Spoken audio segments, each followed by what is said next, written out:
And I thought it was gonna be cool in here. It is more. It's hot.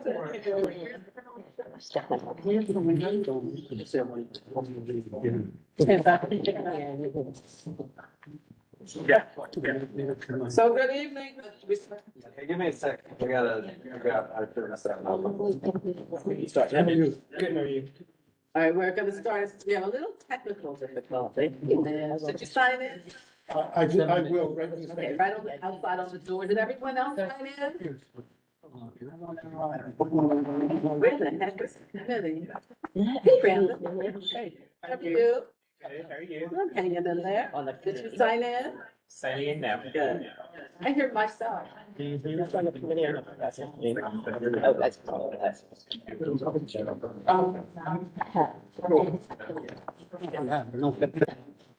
And I think I would see. How you doing? Is the owl here? Yes, I see their eyes are lit. Sound like my phone. Okay, so- Our take. But it's very fast. It's pros and cons. Yeah, that's not the outfit. Right. Sometimes fashion outweighs comfort. Everyone's prepared. You know it. You know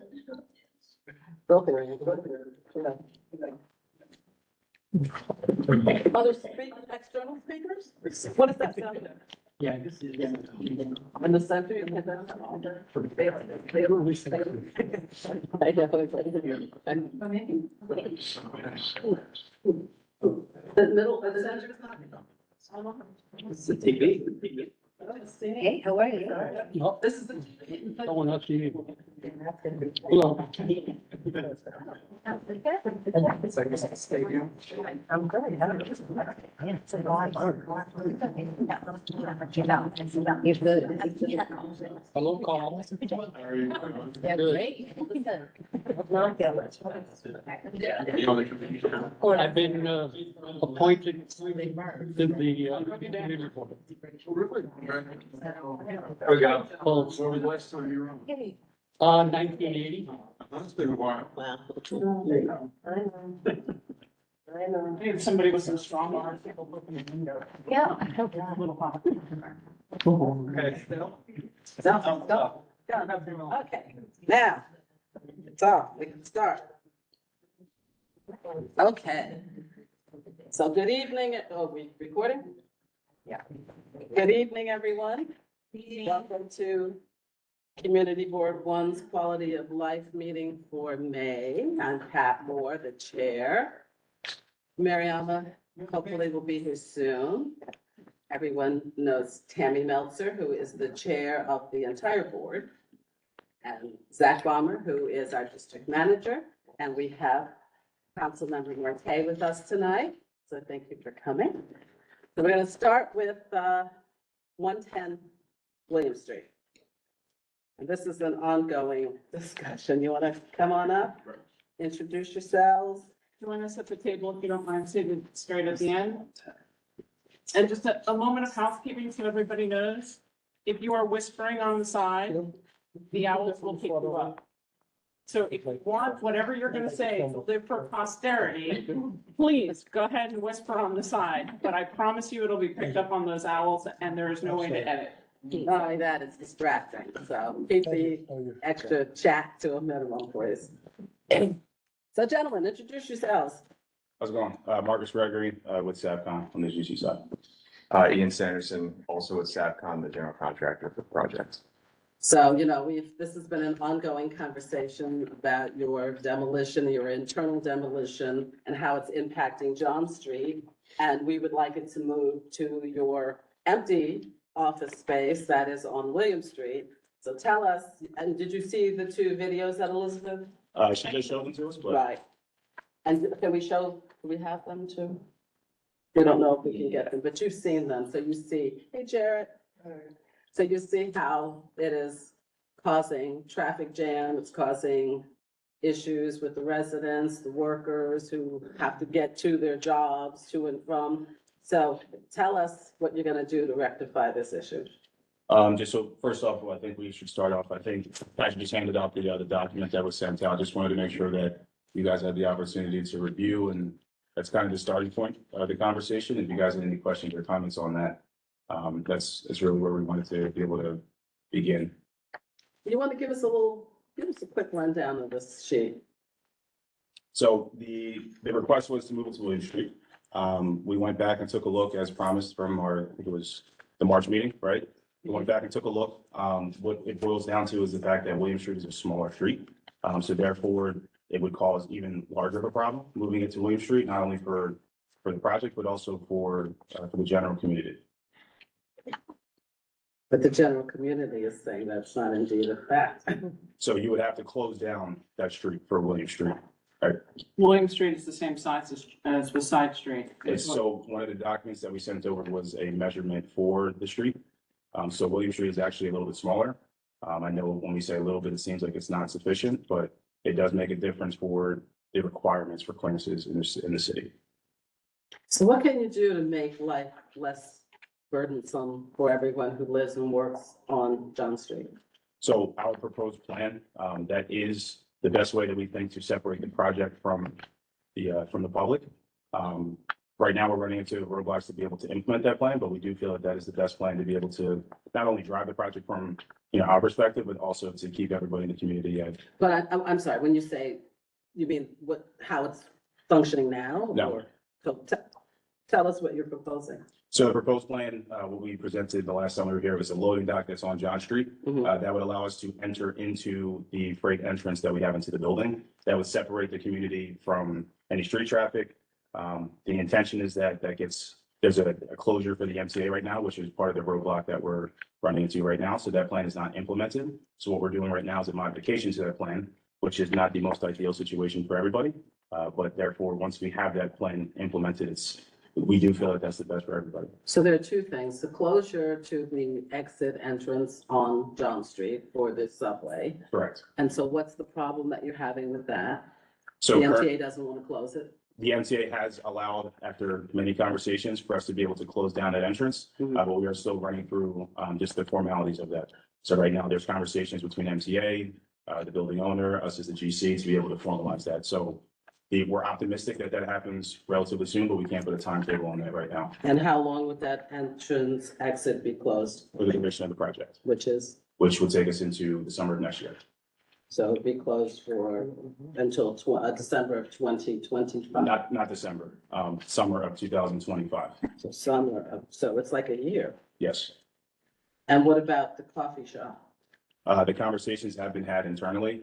Unfortunately, we as a general contractor, that's a little bit out of our purview, but we do know that the building is having those internal conversations. It's not been formalized yet, but when it is completed, I don't know if they've taken that to Voyager. I believe that's the name of the coffee shop. If they take that and there's an agreement, then we can present that at the next meeting, but right now, there's nothing been formalized. So you don't know what's going on with the coffee shop? No, we do There's know some there's bullet been points on engagement. here on the backside of this. They basically saying they're gonna promote the coffee shop. I'm guessing that means like signage. And then it says something about how they'll get more people. But I Because, thought it had to be closed. It doesn't have to be closed. We're just saying that our entrance would close, it would close off the entrance to that coffee shop. So therefore, I think the public was saying that there's less people that'll go down there, which impacts the business. And if the MTA, if the exit is closed, people who come out of that exit generally go to that coffee, know that they. Yeah, ultimately, I think that's what the community's response was, I keep on saying last week, but 2 months ago when we had this original discussion. So what we are proposing is that we're putting up additional signage, letting everybody know that there is a coffee shop down there. We have a construction project, so we're advocating for people that if there is coffee that they need, there's an available resource down there for people to go. Okay, I'd also like you to take it back to the powers.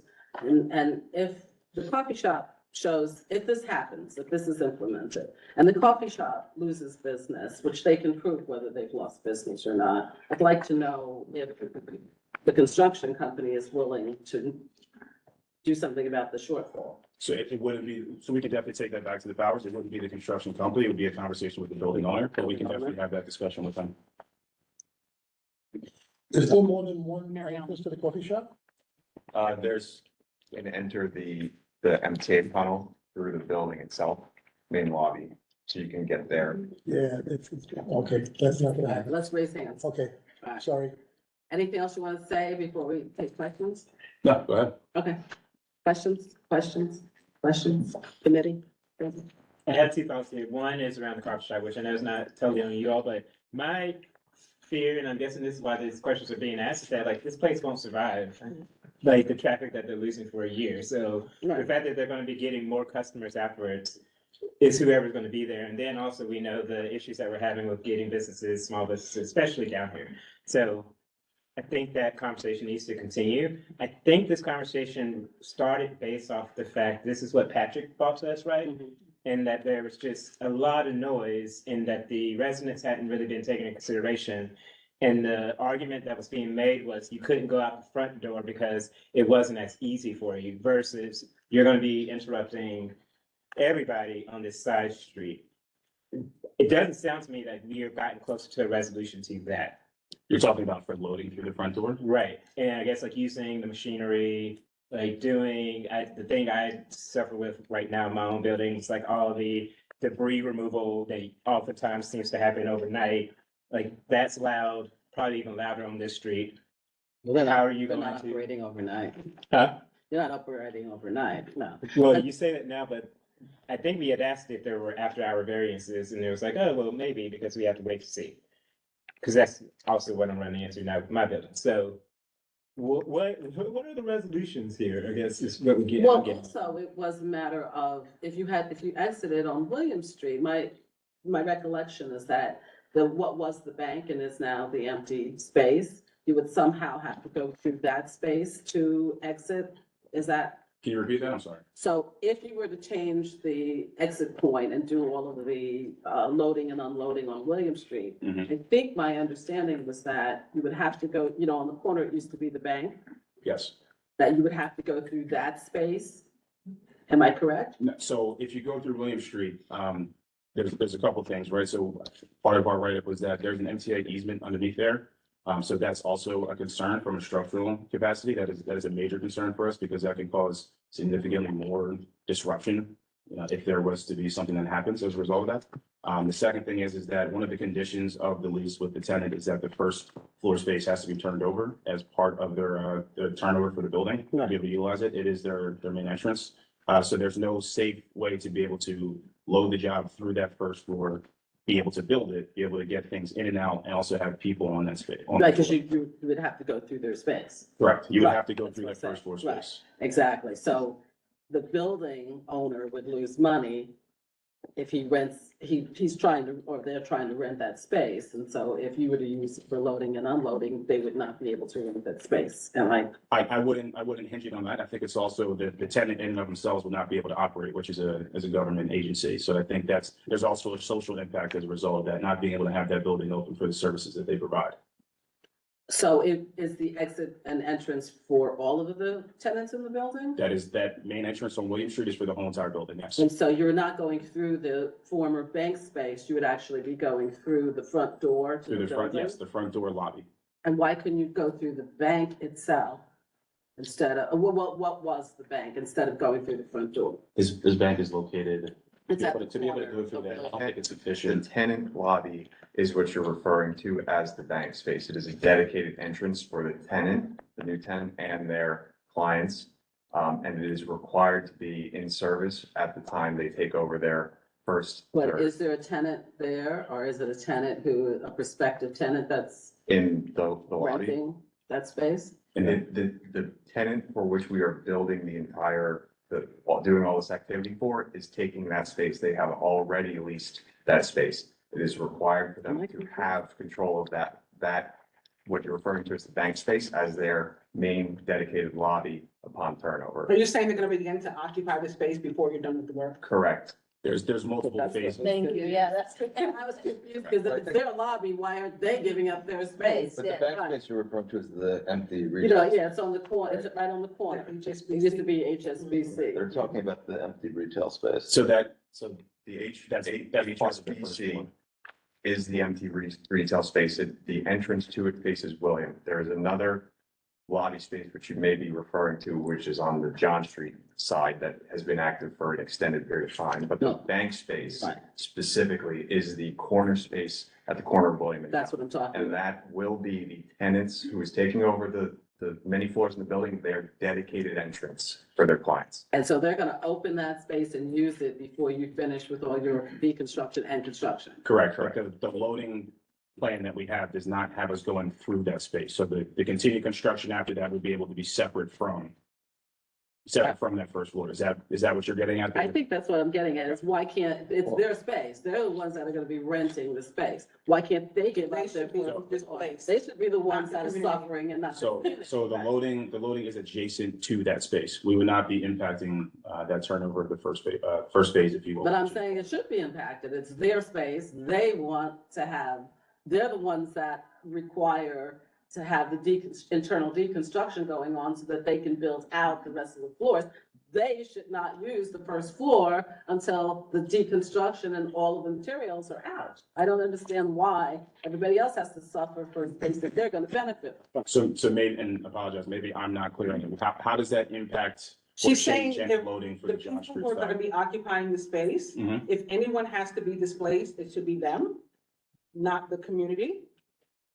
Because they're who's calling for this work to be done. But So the if loading, the work puts you out, then it puts you out. We should everybody else. so then the loading proposed logistics would still take place on John Street, so that would still be, No, not if you came through the, okay, let's go back. What used to be the bank is empty now, Mhm. right? It's completely empty. the corner space between William and John, yes.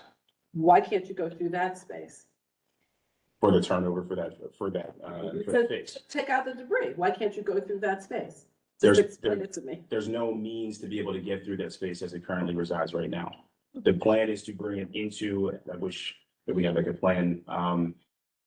The plan is to bring it through a corridor that is adjacent to that space to be able to continue the construction, not impact or have the most reduced impact to the society on John Street and even on William Street as well at the same time, to be able to bring that in on the side.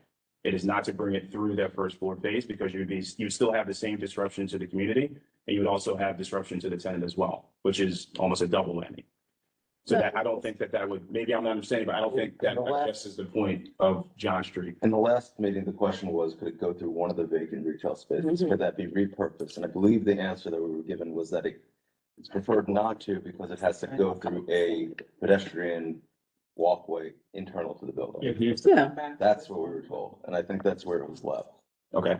and so we're not getting, and I wasn't even at the last meeting and I've come up with the same idea. So why can't that happen? I don't understand why the tenant can't be put out an inconvenience as opposed to the public, the people who live, because we're trying to get your exit off of John Street and onto William Street, even if it is slightly smaller.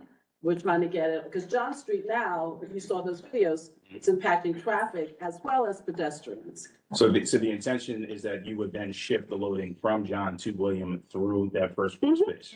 Yep. And right now, what I'm saying is that the means to be able to do that is not sufficient enough to bring it through the William Street side. First off, you'd have to, like you said in the write-up, you'd have to close down that entire street to be able to even have a loading plan, to be able to bring things through the William Street side, irrespective of whether or not you bring it through that bank or the lobby space or anything Can I just further. interrupt you for 1 second? Okay, there are 2 parking lanes on William Street, correct? Yes, it's one side. It's Not one side. really. You have a street and you have a parking lane that's. So you don't that's park on parking. both sides, you only park No. on one side. You have one lane of Which, is traffic. it the side where the bank, where the former bank is? It's on the Yes. south- Yeah. So on the then south you're side, not, right? so then that is the lane that you would use, like on John Street, you're using a parking lane, correct? Yes, So I don't understand why I can't shift around to William Street. because the loading that's required for the project, there's certain requirements in terms of spaces that will not allow us to move it to William Street. That street is too small for the plan. I think it's about roughly 3.5 feet shorter on William Street than it is on John Street. The actual street. Correct. Narrower. Narrower. From curb to curb on William Street is smaller than from curb to curb on John Street. I got you now. So you think it's 3.5 feet? We put a tape to it. That was part of one of the documents that we sent over, so there's real measurements there. Okay. Anybody else? Questions? I brought up something at the last meeting that was kind of glossed over when you were talking about. Hold on, I'm sorry, Jess, sign in, please. On the front door is the, You were talking about if there could be any way to make up the shortfall, and that's not their purview, but he said that would be from the building owner. And I was just wondering, and I don't know the legalities of it, but I'm sure, like, there's insurance that whoever the powers that be have, and I'm wondering if any of that could well, possibly. we're gonna want to talk to the owner of the building. I'm sorry? We're gonna want to talk to the So owner. maybe that part where some insurance might be able to kick in. The other thing is, they say here that they plan on promoting the shop through, we will have, what, 400+ workers, it'll be a unique opportunity. You know, if they could, you know, maybe make an agreement to kind of like buy out the lunches every day, you know, with. Yeah, I don't care how they do it, I just But I want mean, to these make up. are something, Okay. for nothing, but to bring back to the, you know, whoever Yeah. would have that as some ways to mitigate some of the Yeah. stuff. I agree with you. Okay, thank you. I think that the coffee shop shouldn't suffer because. Yeah, This the intention is opportunity. not to make the coffee shop suffer, right? There's a social responsibility that we want to adhere to. And we've made our comments and recommendations to the building owner. I think that those conversations have been heard. Just there's no finality to it at this point yet. I think Right, we need the I'm stuck. owner and the tenant. Yeah, I think, I'm stuck. Say that, I I'm don't know, even know. I was saying, I think we need the owner and the tenant. Do you have any suggestions? I don't think any of us believe that this, No. the tenant or either one has the right to not only displace the community, but to compromise another business for their own sake. This is wrong. I think we all feel that. So we appreciate your time in coming in, but it's not actually any different than what you came to us with 3 months ago, Or last month. or last month. So Was there a meeting last month? I'm sorry. Don't make Few it- months ago. it was in Maybe it March was that you March. changed. This is basically a further detailed explanation of what you told us then. What we'd like is the owner to come back. And the owner's rep was with you, I think, at the time, and we very specifically needed to hear, there was somebody in the building who in the room who repped the building. So we appreciate your construction company, but we need them to come back with you next month. Okay. I think from our understanding, if there was something from the March meeting that we missed, it was, the conversation was why can it not go to William Street, which is, there's a lot of effort put into, the documents that you guys have in front of you guys to be able to prove as to why. It's not just us as a general contractor saying, well, because it's better for us, right? It's not the intent. We wanted to make sure that you guys understood that there are government agency requirements to be able to do things. William Street does not accommodate those. 3.5 feet is a lot. Yes. So, but I think that it shouldn't totally, this conversation shouldn't totally be your responsibility. I think the owner of the building should come in, because I'm also very concerned about the coffee shop. I don't care what kind of signs they put up. Once people start they have to find a new coffee shop and they start going to the new coffee shop, that's where they're gonna continue to go. That This business coffee is shop done. It's got a good business. Other small business gone from the Right. neighborhood Right. due to No fault of their own. no fault of their own. Yeah. And So, not COVID. Like maybe your tenant can incubate their business somewhere else in the meantime. Like, why do they have to take tenants into the place that's under construction? That's a little odd. At 25% vacancy of commercial properties in Lower Manhattan, we'd like to hold on to everyone we have that's successful now and Understood. not get it booted out. I appreciate what you're saying about your construction and where you're going, but we've provided month after month that you've come real life examples of how it's not working to what was promised or suggested or attended. We have videos from today that were sent. So whatever plan you've got's not working for the public. So we're Which I- asking you to come back before this ends up having a DOB conversation about safety for pedestrians on the sidewalk. Which I think, look, a valid point, right? Which is all the more reason why our proposed plan, with getting that through with the MTA is, I keep on saying it, and I know you guys are probably tired or sick of me saying this, but this is the best plan to be able to separate the project from the people. Right now, we're not at that point because it's not in place. It has not been formally approved. So I understand that CB1 is, you guys. We'd like want to see an alternate and what the challenges would be that improves the best possibility for the pedestrian safety, for the street life, for the people, the traffic. And Alternates please, on John Street or alternates on William Street, just so we're clear. I'd say any alternate. we'll take either I'll alternate. take anything. Either alternates that improves the situation that's not really tenable, because we're not looking forward to living through this and not looking forward to having another small business pitched out. Yeah, what's installed and implemented right now is not our final plan. I just want to make sure that we're clear on that, right? So this is not our intention to build a job for the next year, to have that plan in place 100% of the time. Good, Our, 'cause it's our not- plan is to have something that is obviously exceedingly better than what is installed right now for you guys and for us. Right now, we understand that there's hardships. It's not born just on the community, it's also born on the project, and Ian is living his But day. it should be more in the project. Right. That's what I'm not getting. Get paid for. It's, Yeah. You guys are making money and we're losing, the community is losing sleep and traffic noise. Safety. Yeah, yeah. So, But physical sorry, safety. but that, The downside should be borne by the property, Mhm. not by the public. Okay. So we hope to see you next month. If you need to have a meeting in between, please bring the property owner. And we'd love to hear what resources beyond putting up a sign someplace that says, hey, the coffee shop's still open. Is the property owner the same entity as the tenant, or are those two No. separate? Separate. I think they both should come in. I think they should come, and I think the coffee shop owner should come. Yeah. I think they're involved, we're having discussions about them, I think they should come also. Okay. So if you need us to reach out to someone, please let us know. But let's have an open conversation before the next meeting, so we are sure that the people that we need to have this discussion are coming. Okay. Okay, We will definitely go back and make those comments again. great, thank you for Alright. coming. Thank you, guys. And Thank have a you. rest of the evening. Thank you. Jill, did you sign in? On the front door? Yeah? Okay. All right, thank you, gentlemen. So now we're moving on to the major topic of the night. It is 105 Washington Street, the shelter. And we are going to have a presentation, and if everyone would stand up and introduce yourselves, please let us know who you are, agency. If you have, wow. Wonderful. Thank you. If you'd like to, since you do need to project to the owls, if you'd like to pick a couple people to fill into the table, we're happy to move around and make things comfortable for you. Or you can just sit back there if you want. But, or just come closer to the table right here. Thank you.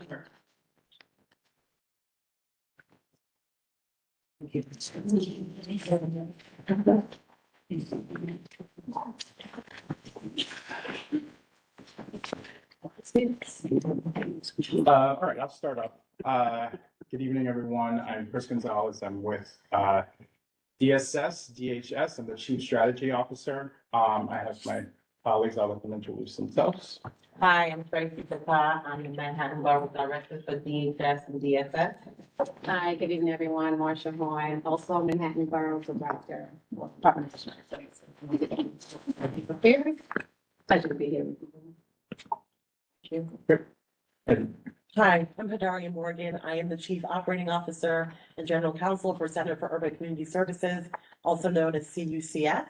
I'm just going to briefly introduce my team, and they're going to speak more as we move forward in our presentation. To my immediate left, apparently I'm losing the ability to determine left and right, is Adina Barbosa. She is the Chief Program Officer. Behind her here is Teresa Fain. She's a Senior Deputy Chief Program Officer. Brooke Benegas is the Chief Program Officer for the 105 Washington site. Paula Lately is going to be the Program Director for, I'm going to actually call it by its official name, the Washington Street Safe Haven. Risa Roth is our Chief Development and Communications Officer here at CUCS. Excuse me. Sorry. Is our Chief Administrative Officer here at CUCS. I think I got everyone. Okay. Lots of people, thank you. Yeah, just explain that the shelter is going to be run by. So Washington Street Safe Haven, Paula Lately is the director. She will handle day-to-day operations. She'll be managing a full staff, and in the presentation, we're going to present the staffing model to you. But from day to day, if you are in the neighborhood, you're walking through the neighborhood, you try to coordinate with us. You'll be interacting with Paula. As part of our process, and I'll talk through that, we always publish contact information for the facility. So we do this, we send this out when we conduct walkthroughs with stakeholders, but we also publish it on our website. through different forums. So we want to make sure that the community, as we get closer to opening, has the contact information for the shelter and actually the director, DCPO, which is Brooke Benega. She manages Paula and Teresa Faye as well, and manages the team. Terrific. So you have a presentation, right?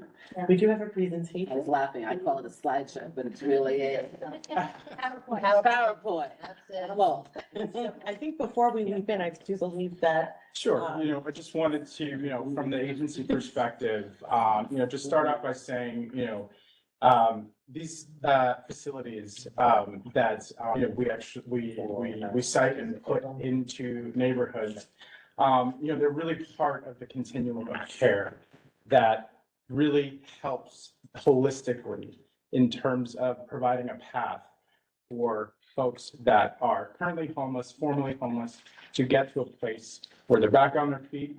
And hopefully the goal is permanent residency. And so these safe havens particularly are one of the first steps in that continuum of care. And so it's, when we talk about street homelessness in and around the city, specifically in this district, this is one of the first tools that we have to address street homelessness. And with that, we're happy to be here, answer whatever questions you have, and I'll pass it on to and also, Susan. before you start the PowerPoint, I mean, we started this conversation 5 years ago. we did. Right. And we had, you were gracious and came and answered all of our questions. We have neighbors who share a wall with the facility that are here. I just want everyone who was not part of that meeting 5 years ago to understand that this has been, and, it was delayed because of COVID. It was delayed for a few other reasons, but this is not new. This is a project that started, initiated 5 years ago. So now, PowerPoint.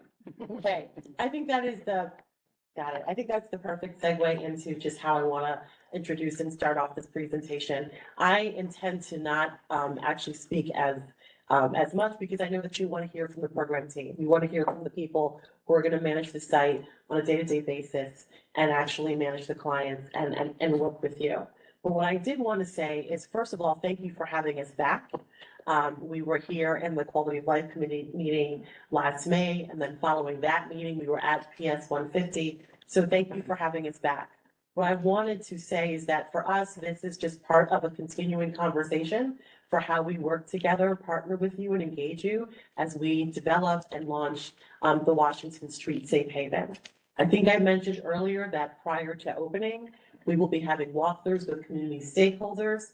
Just wanted to reiterate and sort of give you a sense of I guess, the path through opening and then post-opening so that you understand or have a better sense of how we continue building a relationship. So in addition to this meeting, we will be holding walkthroughs prior to opening of the facility. And then once the facility opens, we will actually, within about 45 to 60 days, we will host our first community advisory board meeting. We'll talk more about it in the presentation, but community advisory board meetings are filled with stakeholders. Those stakeholders, let me just first say who has an automatic invitation. NYPD community liaison, all the sort of staff, the designated staff members from the elected officials who represent the facility. So your council members, staff, your assembly member staff, your state senator staff, the community boards, leadership, whoever they designate, if it's not going to be them themselves. All of those folks have the automatic invitation into the CAP, of course, DSS. And then we go from there, we start recruiting with organizations. So we've worked with tenant associations, religious organizations, to actually be part of the community advisory board. That board, once after our initial kickoff meeting, we will actually then develop a schedule for regular meetings, particularly in the first year. Meetings tend to be bi-monthly, and then over time they may move to quarterly. But that's usually how things work in terms of the regular routine meetings.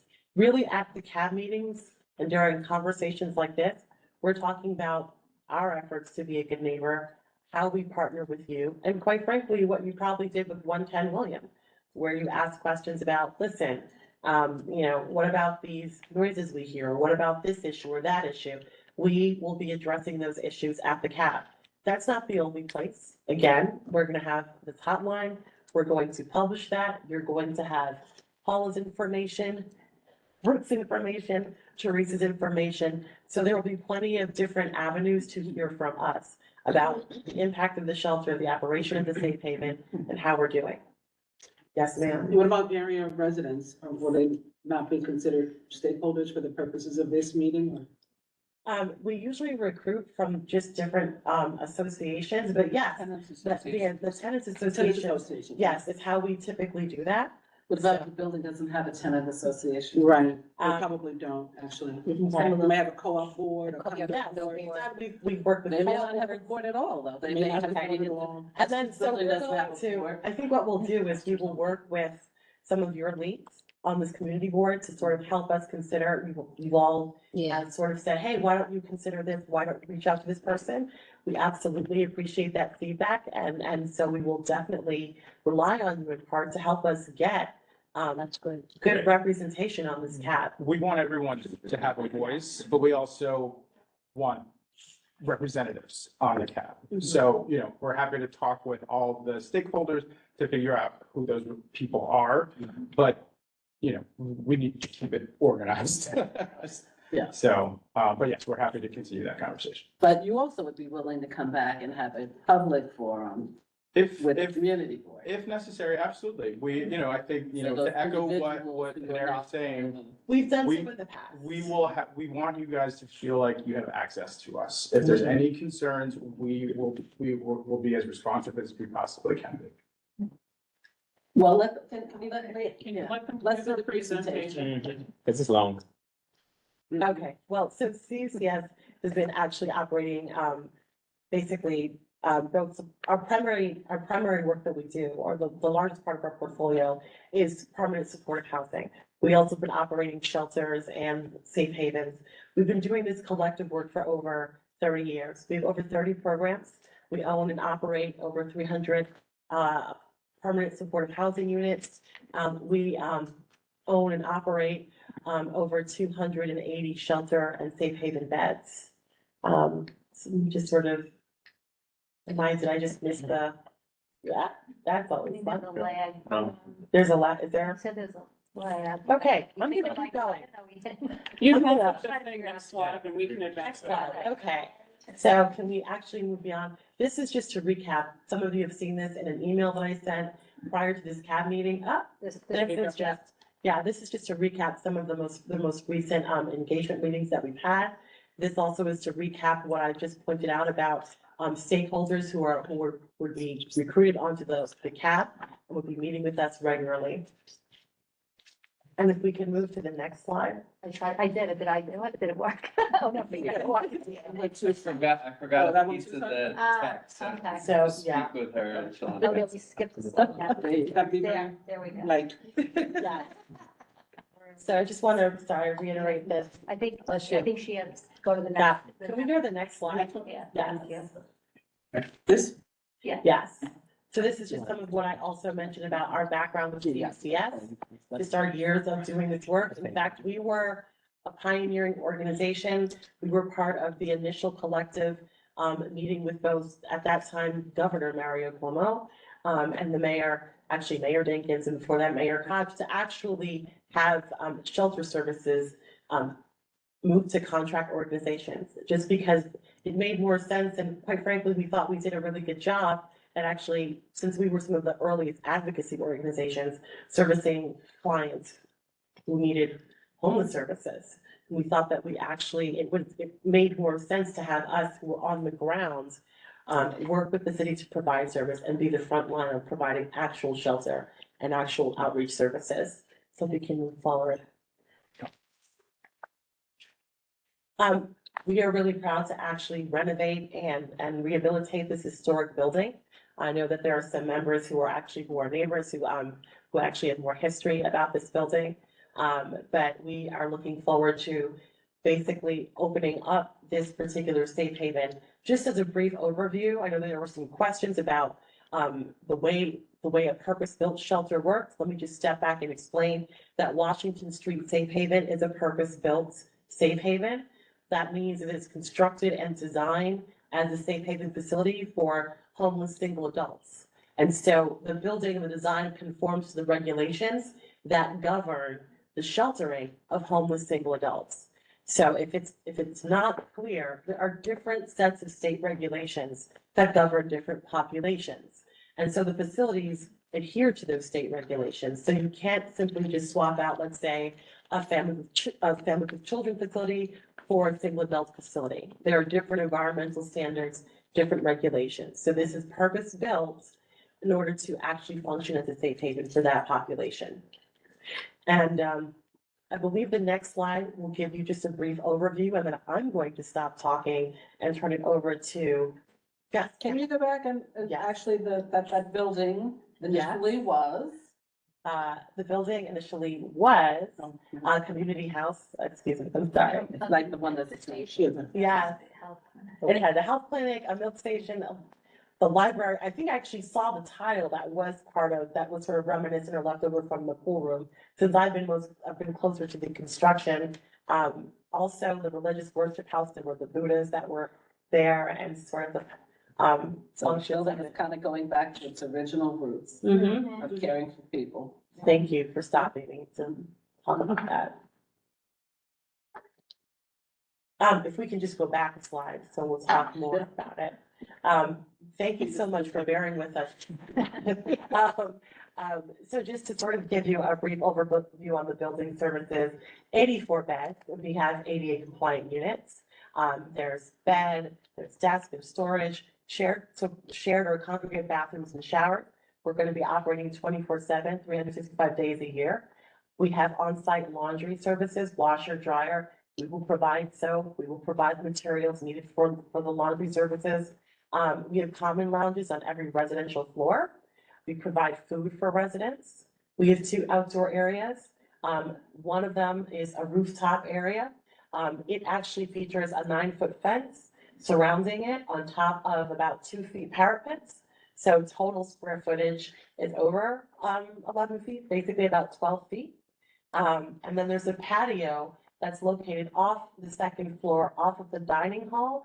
That is walled in by existing walls to the structure. So we just basically rehabilitated those walls. We didn't add in walls or anything like that.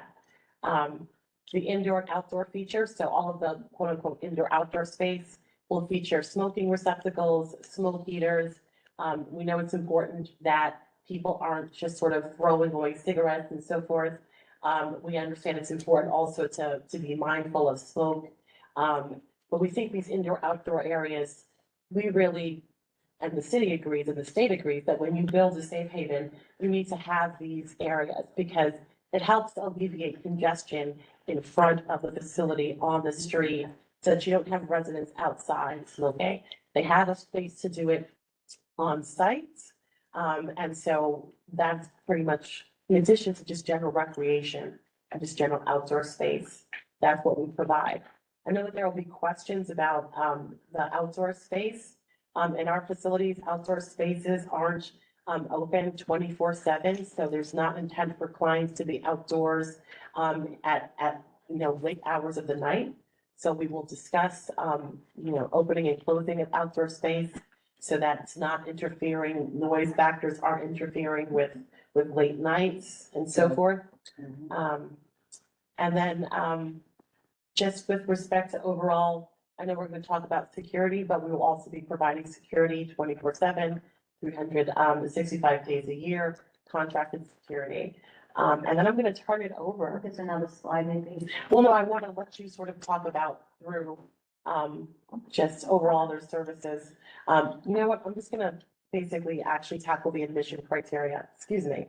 I know that there were questions about admission criteria, who gets to live in the safe haven. The priority are homeless folks in the actual community. And how we do that is that CUCS also holds the street outreach contract for Manhattan Outreach Consortium. We will be having preferences for referrals from this area, from the CV1 area. Now, that is not to say that we can't lock other people out. If there is a need for a bed for other residents, we will need to let them in and we have space. But the intent is to actually have those beds be prioritized for folks in the area.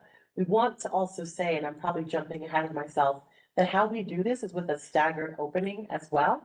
So 84 people are not moved in on day one. 84 people are not moved in week one. Typically, we'll have a set number of move-ins per week, and typically we'll ramp up to occupancy in about an 8-week period, 8 to 10-week period, so that as we're adding beds, we're actually prioritizing and looking for residents in the area. There are, of course, exclusions. The exclusions that we wanted to just draw your attention to, this has come up in previous meetings, are sex offenders with residence restrictions. That these are the exclusions that we have pursuant to the law and pursuant to city policy. So. Are there durational limitations? Like, are people staying long-term, short-term? They're gonna discuss it, but yeah, the typical length of stay is between 6 and 9 months. Adina is gonna talk about the tremendous wraparound services that we provide, because actually the goal is to get folks into permanent housing. We think we do this pretty well. And we utilize a whole host of resources to actually get folks into permanent housing. I'm gonna, sorry. Want to go to the next slide? Yeah, you try Oh, it now. is it- Where's yours? Ah, Yes. Back on, Okay, great.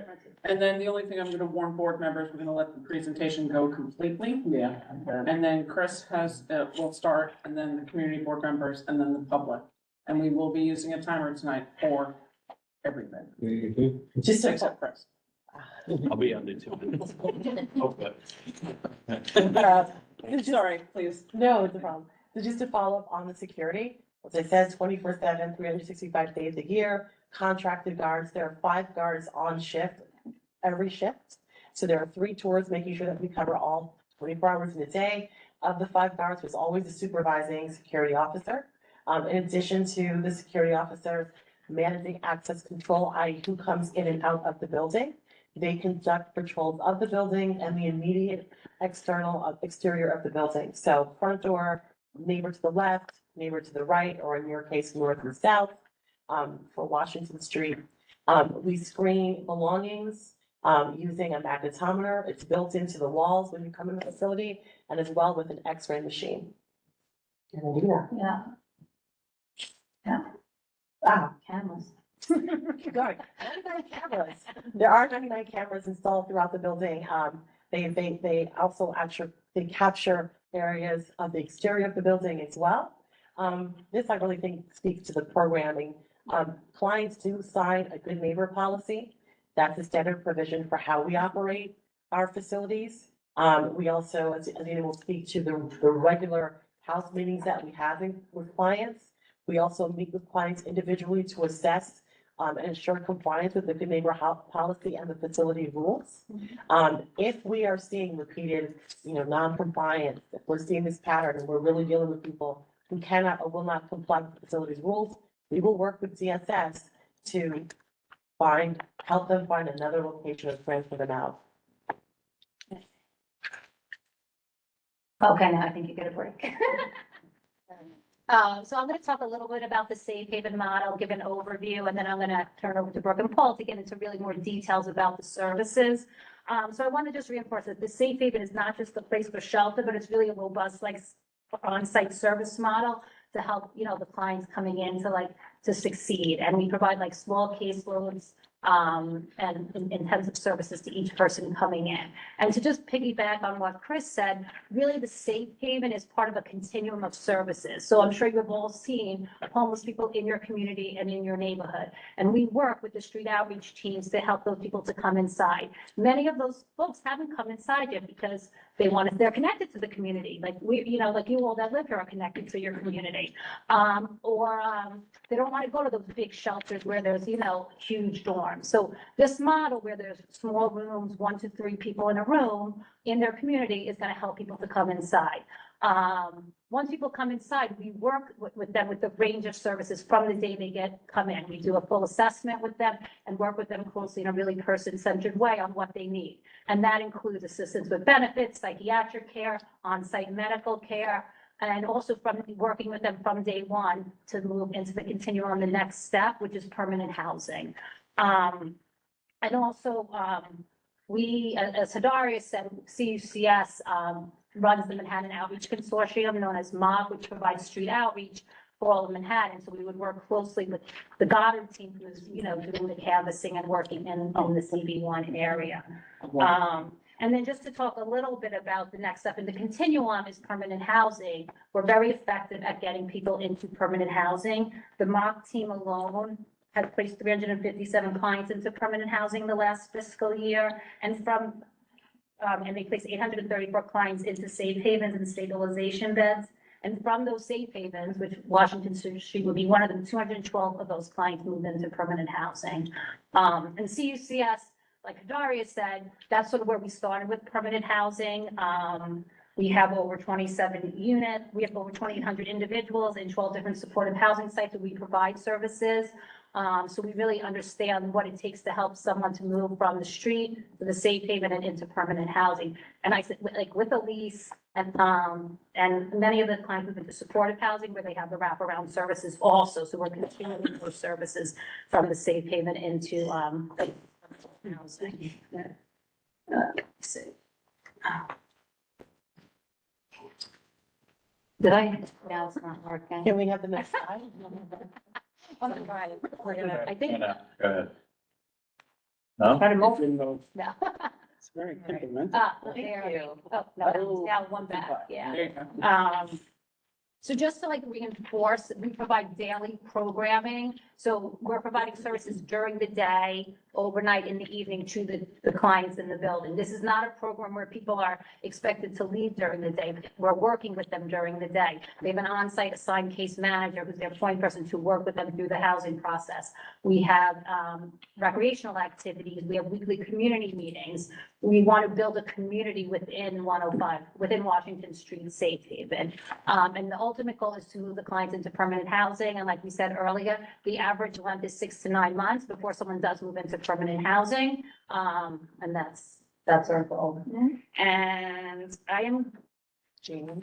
Oh, yeah, we're going to talk about Jamie. And did I forget anything? That answered. I'm just answering the 6 to 9 months. Yes. Stay. Yes, 6 to 9 months. Could be faster. It could be faster, but that's the average and that's our goal for individuals.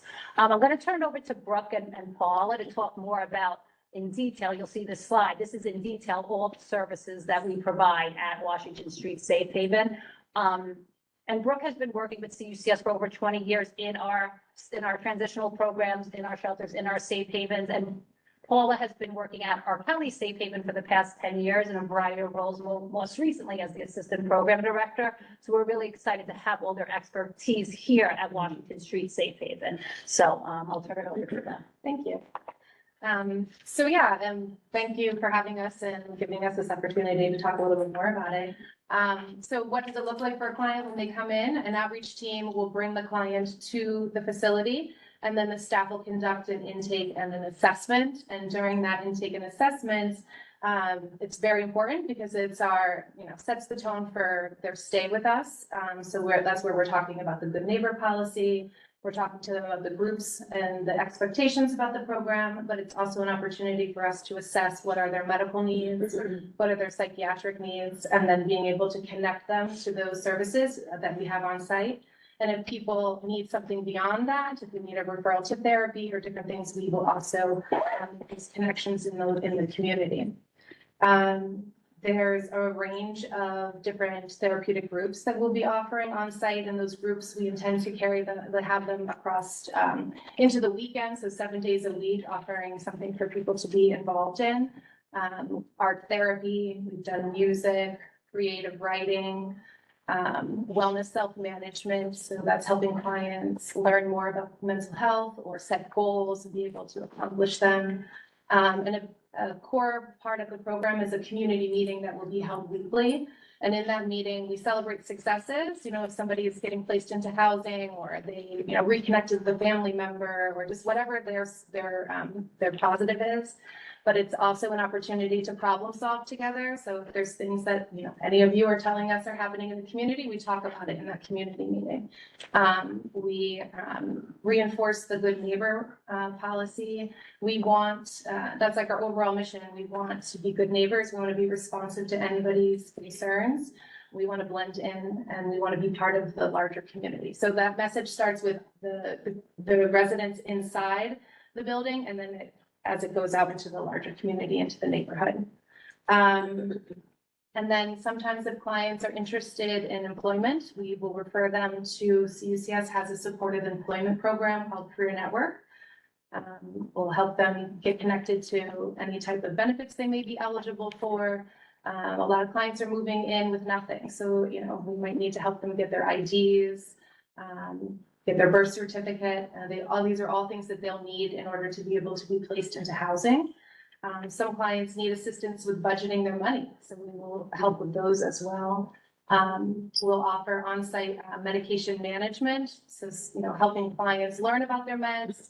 Navigating the systems are very difficult sometimes, even for us, so just imagine if you're struggling in that way. We can help, you know, call their doctor, get refills, help them go to the pharmacy, make sure that they have those things and are taking them the way that they need to be taking them. And all of this is in preparation, like I said, for placement into housing. So there's supportive housing. Some of our clients are eligible for that. Some of them may be eligible for city perhaps or other subsidies that the city offers. Sometimes it's a reunification with a family member. So there's a wide range of different housing opportunities for the clients. And then something that's unique to CUCS programs is offering aftercare, where we will follow the client for 3 months after placement to ensure that that placement sticks and that their connections to new providers are made.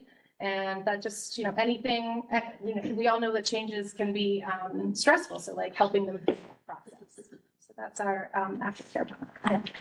And just to reinforce, we also have on-site psychiatric and primary medical care, because we know sometimes it's a challenge for like formerly homeless people to access that in the community. So through Janie and our affiliate, we provide 4 days a week of on-site psychiatry and 2 days a week for on-site primary care for the clients at Washington Street. Just wanted to add for that, and in addition to that, we talked about medication management. One of the things that had really come in that helped us is that we also have a number of contracts with larger pharmacies. And so that was pretty much a lifeline during the pandemic. We've continued that process so that we really are effective at making sure that people aren't running into the roadblocks with filling prescriptions, losing delivery of meds. That's a really big deal for so many clients. That's a really big deal for people writ large in this country.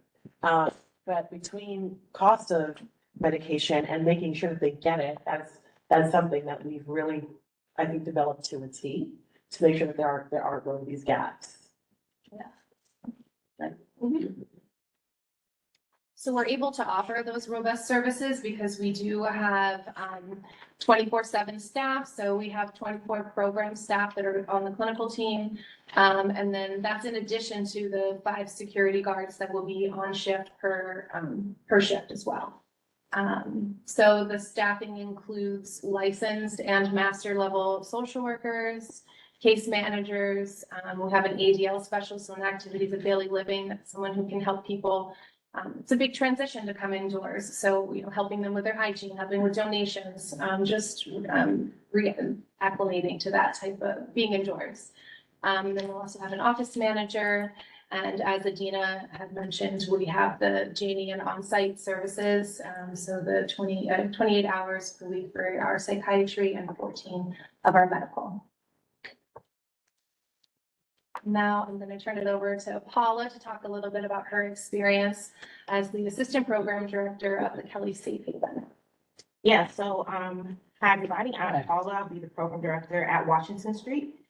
But I started off at the Kelly Safe Haven. I was working there. I worked my way up. I started off as a front desk attendant and just continued on in different roles. My latest one was the assistant program director. And while at the Kelly Safe Haven, I've had many experiences with working with clients that are coming straight from the street. Some are transferred from other safe havens or shelters into the Safe Haven. And it's going to be the same type of model. We are going to be working with street homeless, coming inside, working with them as a program on the inside and working with them to get permanent housing. Yeah, so one of the things that I really enjoy saying is that the Kelly Safe Haven has always exceeded their housing placement goals. And that's big part of it is because of the work that we do on the inside at the Safe Haven.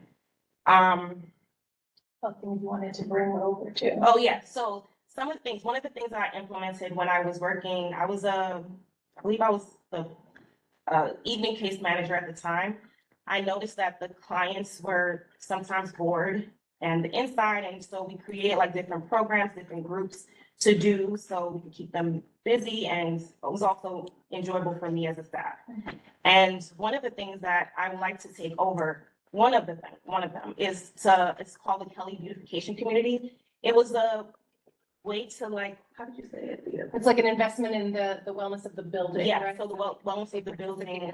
Mm-hmm. So that was something that I would like to take over to Washington Street to make sure that they feel like a community on the inside and also for the community on the outside.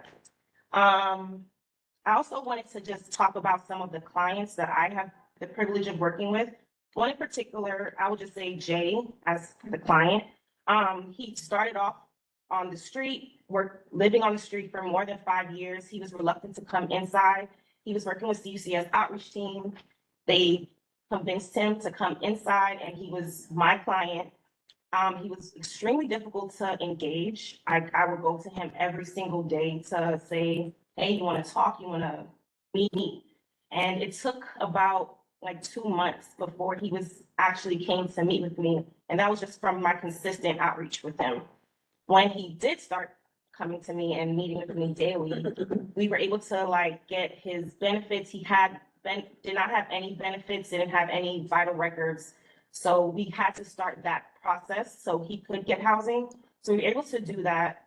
One of the reasons why he was reluctant to come inside is because he was a heavy drug user, and he didn't know that he could come in, and we will meet them where they're at. Like, so we were still be able to work with you no matter where you are in your life, basically.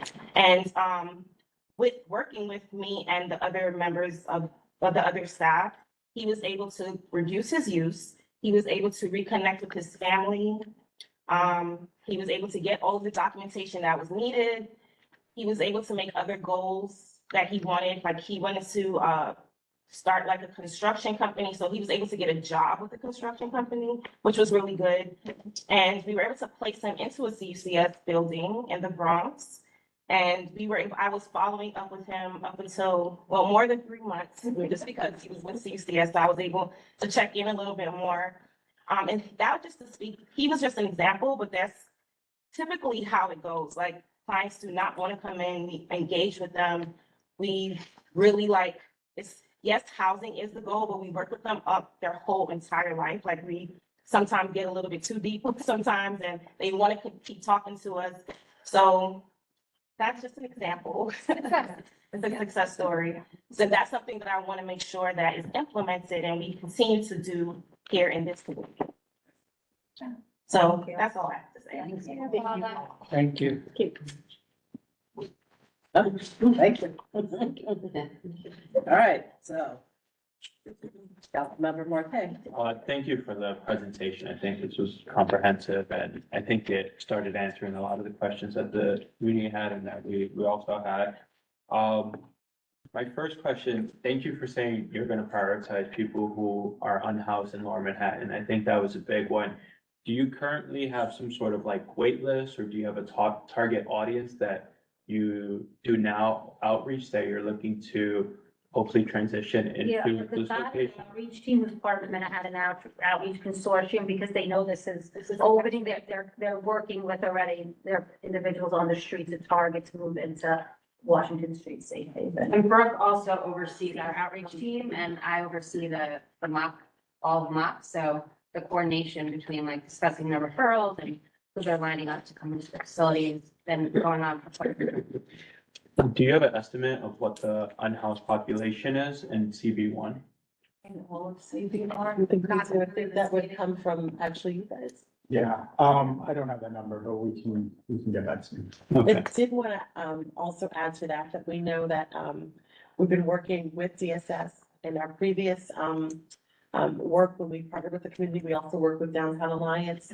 We know that you all work with Downtown Alliance because they also have contact with outreach teams as well. So in addition to the work that we do on the MOC side, we would also be working with Downtown Alliance just to get additional potential source of referrals for folks in this area.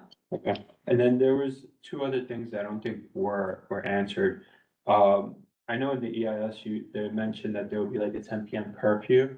Would you have a curfew at this location? Because I know we heard otherwise that there might not be one as well. So, I mean, I'll start by saying that Safe Havens, we don't have a curfew for Safe Haven facilities. I don't think I know what the EIS means, but I. The EIS kind of. EIS, okay, so, oh, I understand what you're saying now, okay. What I was gonna say, the safe haven model, there's a reason behind that, right? To try to get people to, when in shelter, sort of like at 11, everyone, their bed gets packed up and they get transferred and it's really difficult for people. So safe haven models like come indoors, we're gonna work with you. This is your bed and they have the 72 hours to come back for their bed. That helps with continuity of their care. It helps with helping them stay off the streets and staying indoors. And what we found in our safe havens is people come back, they're in their beds.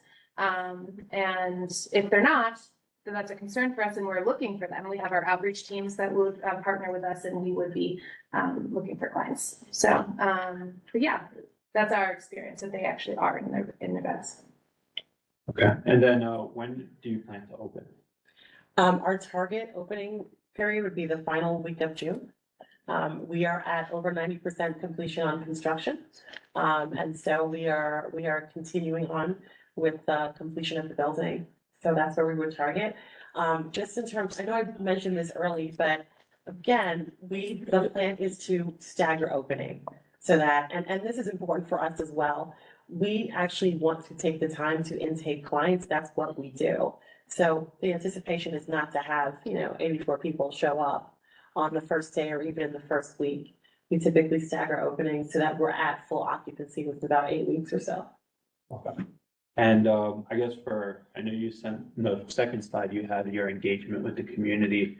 Are there any other stakeholders you have met locally on that block or nearby to tell them your plans? I think that we have been in contact.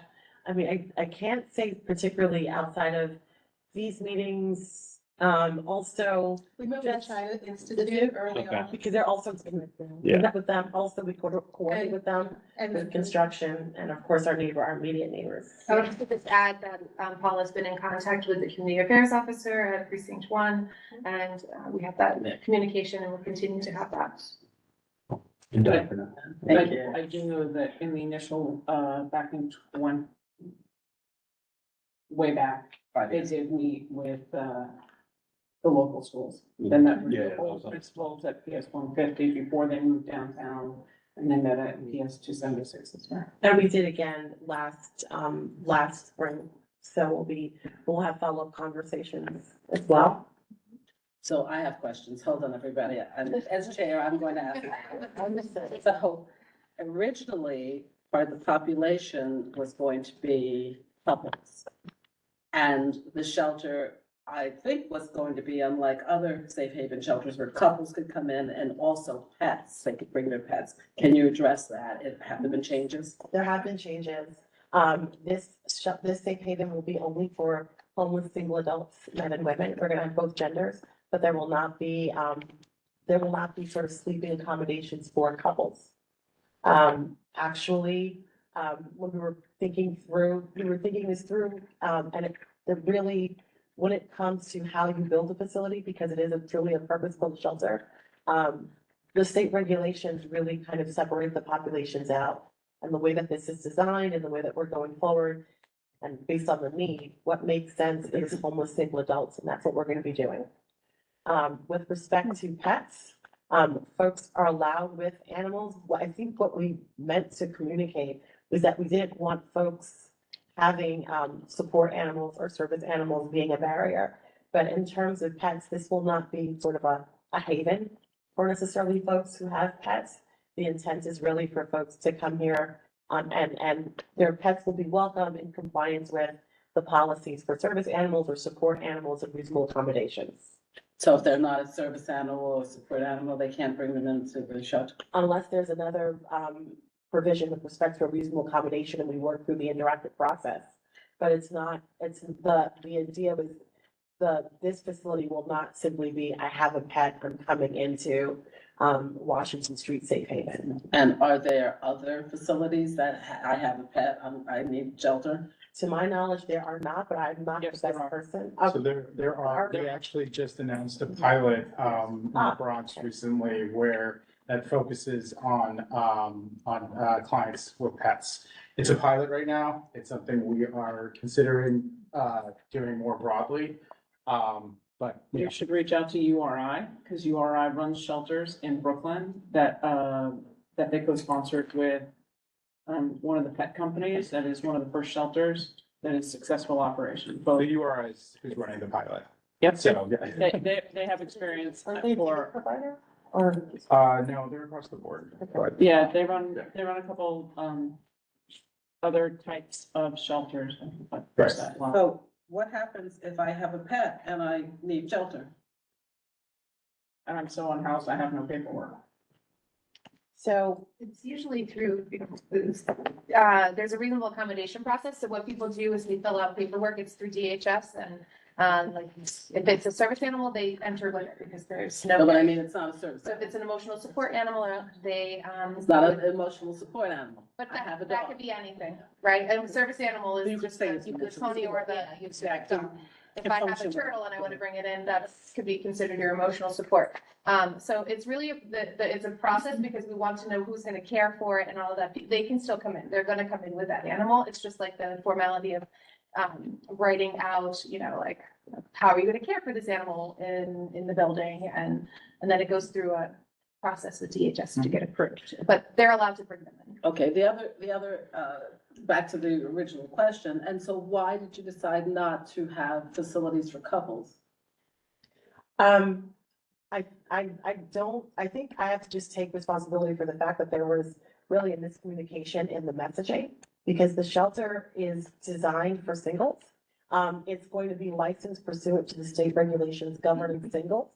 And so I just apologize for the miscommunication. The So- shelter was designed for, in fact, singles. Yeah, I was just gonna add to that. I think it's also great that it wouldn't mean that a couple couldn't come into the facility, but for safety reasons, the floors are gonna be designated male, female, right? Yeah, so the So they could actual, be in the same facility, just not in the same. But no, got it. yeah, the sleeping accommodations. So when we say couples, it just, what I mean is that there are facilities for adult families where the sleeping accommodations are for couples.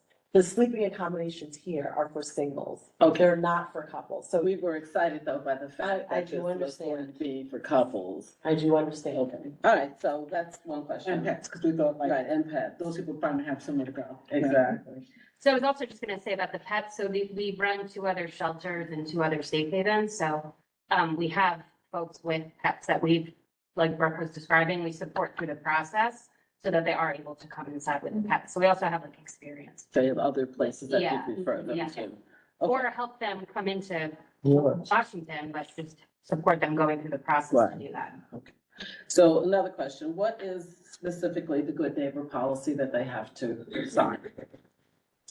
Yeah, so the good neighbor policy, we put it in our orientation packet. It goes over what the expectations are of how they should conduct themselves when they're in the community. Things like, no loitering, no loud music, like profanity, littering, all those quality of life things that impact the community.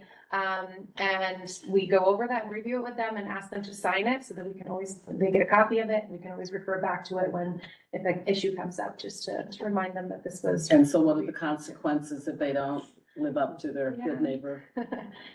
Depending on the severity of it, sometimes it's counseling, talking about it, talking to them about what the impact is of it, what the image that has on the program, that people support us being here and we want to continue that.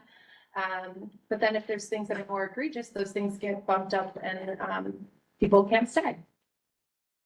So another question is, in one of the slides, I saw that the rooms did not have floor to ceiling walls. That's right. Will this facility also be a half wall between? It's about, It's about 7 or 8 feet, just from the drop because we have the sprinklers, but they're not sort of enclosed rooms. Okay.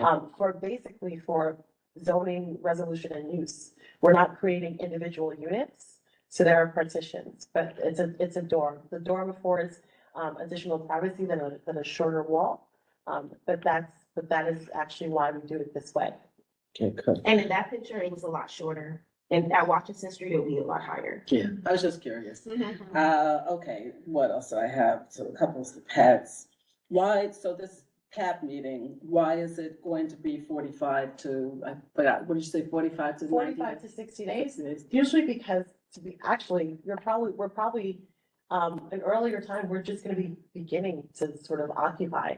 It's also a chance for the program to just get started and get its bearings. We know what we want to do. We know how we expect to execute. We have plans for how we're going to run the facility. We have plans for the clients, but we don't think it makes sense to have a CAB before there's really at least half of the occupancy in the building that's actually been there.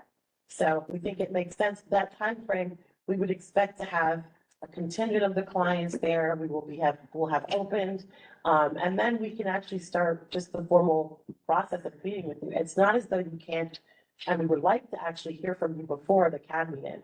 Not only to just sort of address any issues, but to the extent that you want to help, we would definitely appreciate it. I think it might make sense to have a meeting before the. Banks.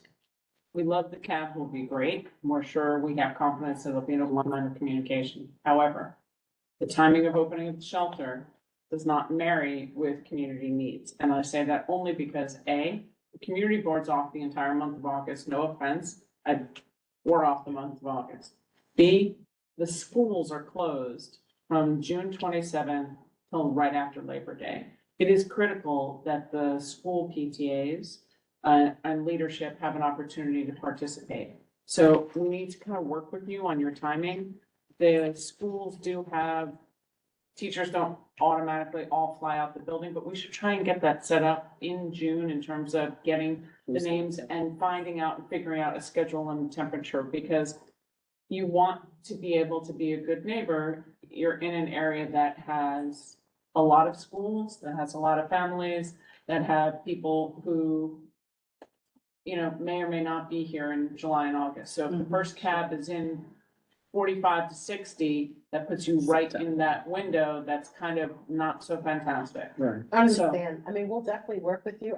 We typically wouldn't have a CAB before people actually move in. Right. And that's. But you can set up who's going to be in the CAB. Yes, We we can would do work that. on some dates in advance, Mhm. so we can make sure that it's a clean thing. Yes, that's what we would do. Most teachers I know do report back before Labor Day because whatever happens.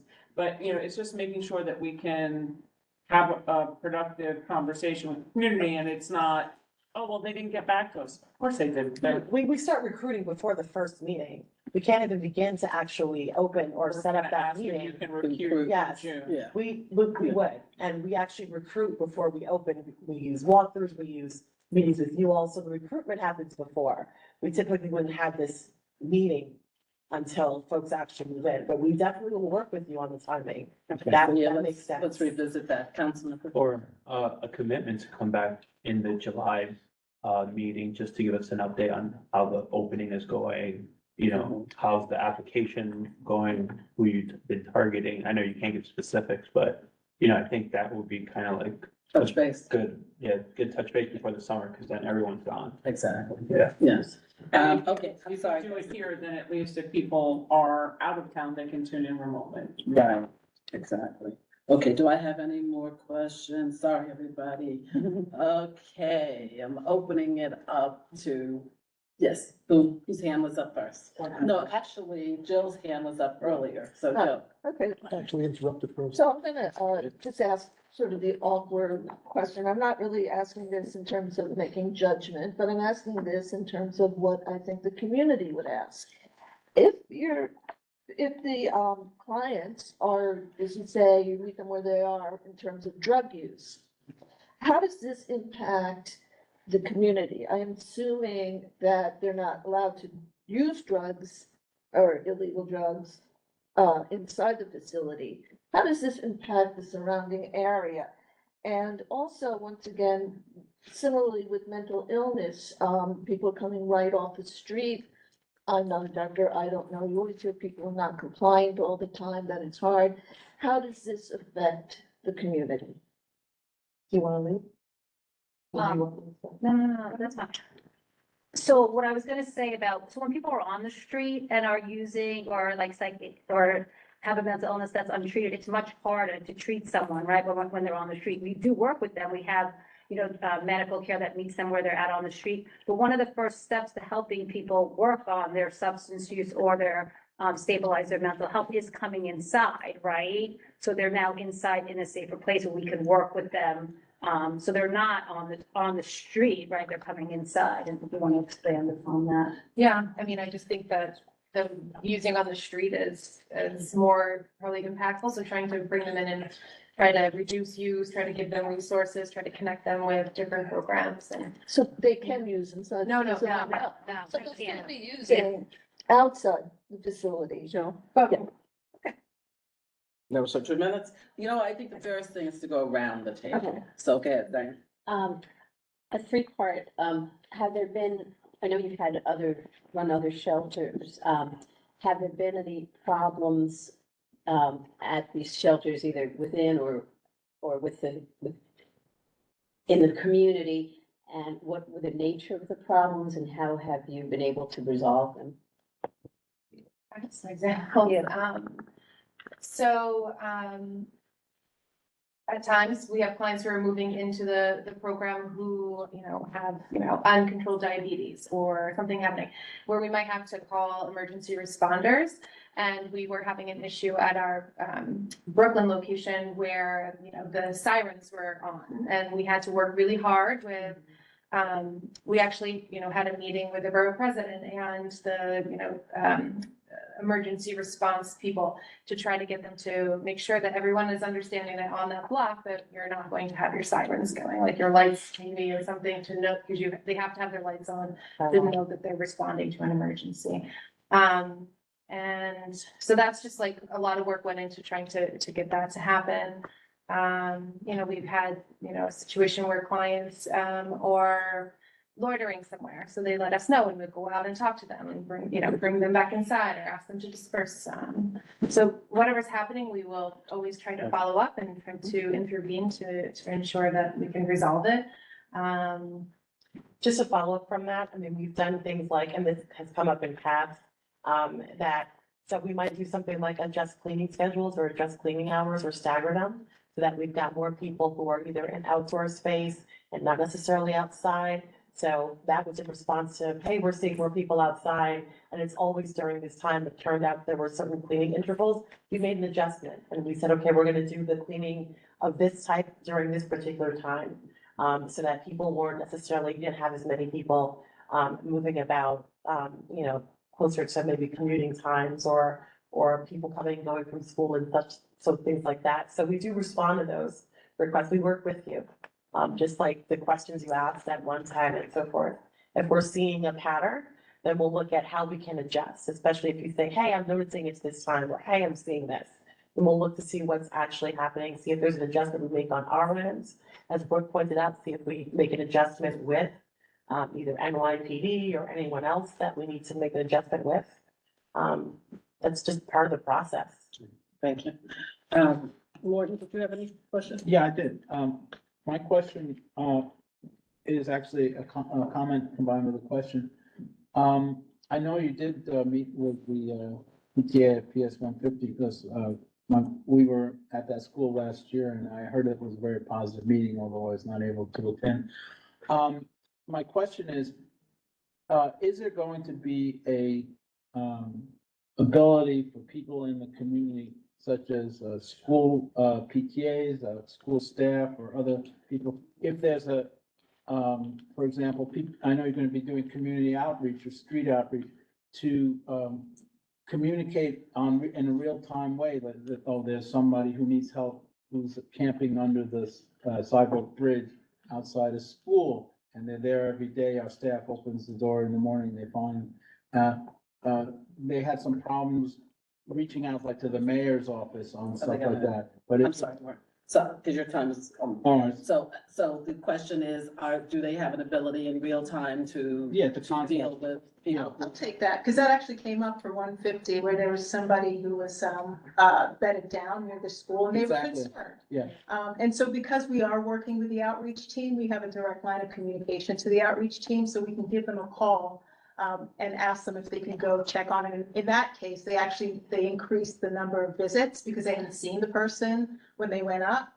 So they said, we're gonna actually go, we're gonna increase our visits so we can see if we can catch this person. But how do they contact you? How? We're gonna give out the numbers. Okay. I think, the way it has worked is for stakeholders, particularly if it's a school that's nearby or a business, we make those connections, and we're connected to 150. We're not connected to every school in the community yet.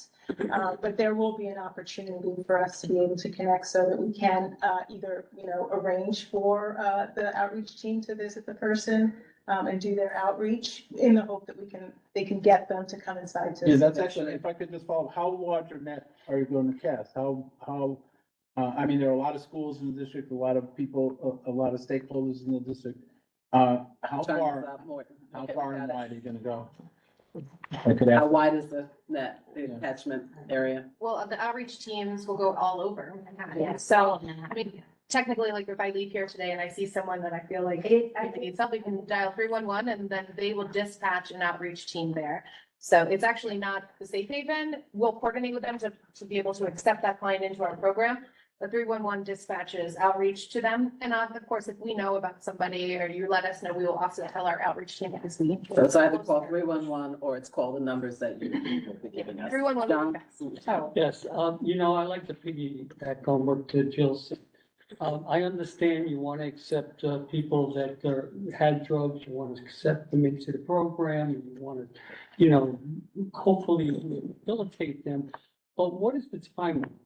All right, somebody comes in, they have a drug problem. What the community is going to be concerned about is that's what the first thing they'll say to us, all these people are drug addicts. So you're going to accept people that have drug problems into the program and you're going to work with them. But is there a timetable when they have to be responsible and be off the drug, or there's no timetable? Well, we work with people to move them into permanent housing, right? So our goal is 6 to 9 months. So in that time, besides working with permanent housing, we're working with them with their substance use. But we do take a harm reduction approach. So every person that's different, like what does that mean for them to reduce their use? And then to get into like supportive housing, they don't require people to be sober to get into supportive housing. They work with people that were there at. So it's like, that's how the continuum works. So if someone's struggling, our goal is to like, how do we work with you to get to the next level and of housing, but them not being able to be 100% sober is not going to be a barrier for them to then move into a supportive housing unit and then continue to get the supports that they need there. I also want to add that, and this really comes into, I guess, the more of the clinical work here, but that it is possible for clients to actually be in the process of reducing and recovering their substance abuse and actually being more effective at just sort of daily life and actually being more stable. Those two things are not always on the exact same track. So when you say responsible, I mean, as Paula pointed out, her client was still recovering and was still using a lot less, but still using, and got a job and moved into permanent housing.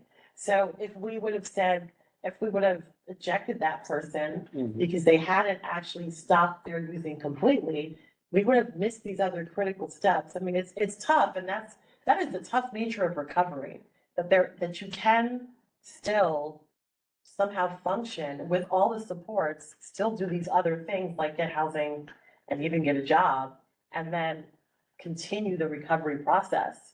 So they're related, but they don't exactly follow the same track sort of parallel, if that helps. Yeah, that makes sense. Thank you. Mitch? Okay, I did some research this afternoon, so just. If 2 you minutes. if you matter it, You please got just 2 minutes, let me go. know. Quantity, quality over quantity. Okay, I know that in the exclusions, it's excluding sex offenders level 2s and 3s. So before I make my comment, are you legally bound to accept level one, or it's your discretion to accept or not accept? My understanding is that we're excluding folks with residency restrictions. And That's level 2 and 3. what does that mean? No, it's not necessarily, Unfortunately. public, you can ask your question after. Okay. Go ahead. Mitch. I had done research that it would. You have 35 minutes and, seconds. Let her Go answer, ahead. make sure you leave enough time for her to answer the question. Yeah, and I'm also gonna tap my colleagues over at DSS as well. My understanding is, because it is in fact the law, it's particular level 2s and level 3s. Right. There's a set of criteria that defines what those level 2s and level 3s are. Whether or not they're on parole or some other type of supervised release. And then the way that the mechanism works, how we screen them.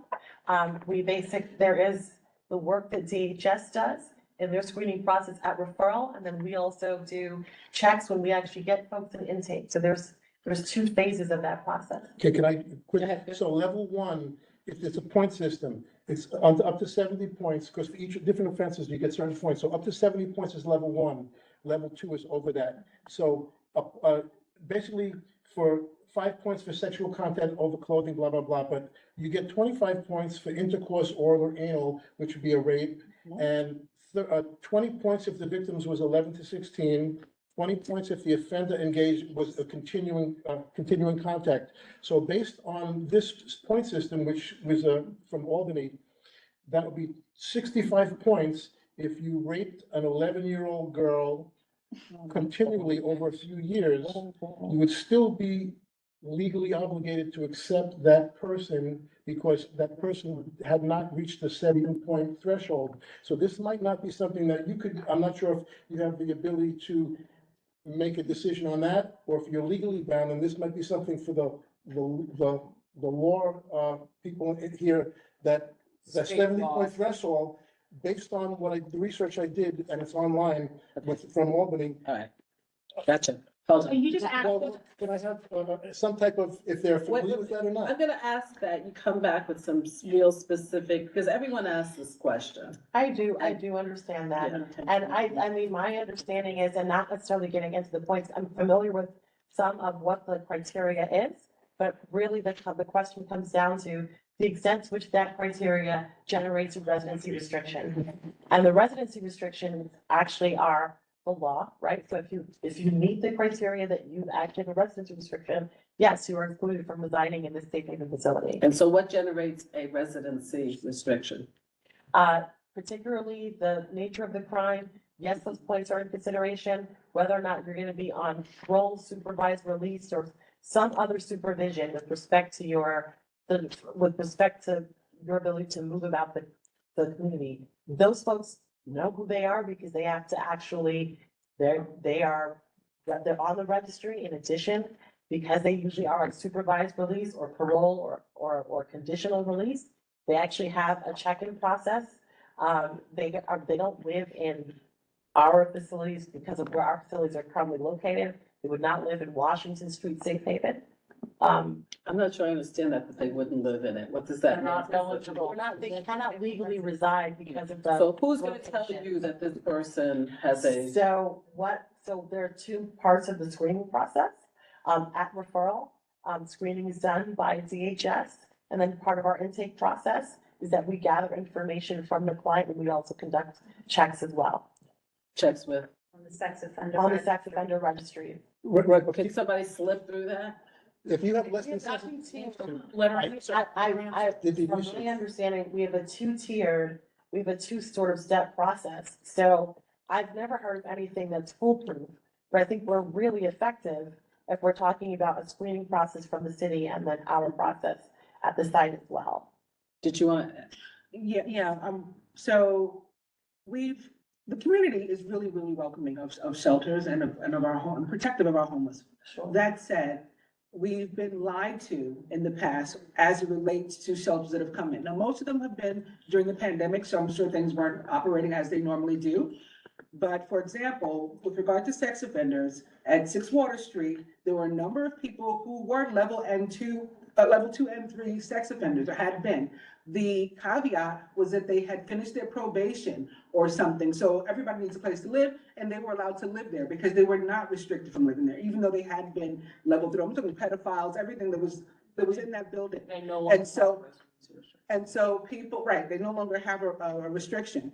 And so it's not that there's no sex offenders, which is, I think, the question that the community is trying to get to. Will there be sex offenders? It's not that there won't be sex offenders necessarily. They just won't be, which is what you've said, they just won't be restricted. But I think we gotta be real clear and open about that when we're talking But to. even a level one sex offender, that's. There was the all 70 levels. points, There would was, still there be was a rapist. man that had, Yes, but you caused understand. real harm to a very young girl. He was living there. In full transparency, there are such people in your community now. Exactly, living in. That's right. Everybody has to live somewhere. But you understand what we're saying? They've served their sentence. They have, complied with whatever they were required to do. And so they are no longer, they no longer have a housing restriction.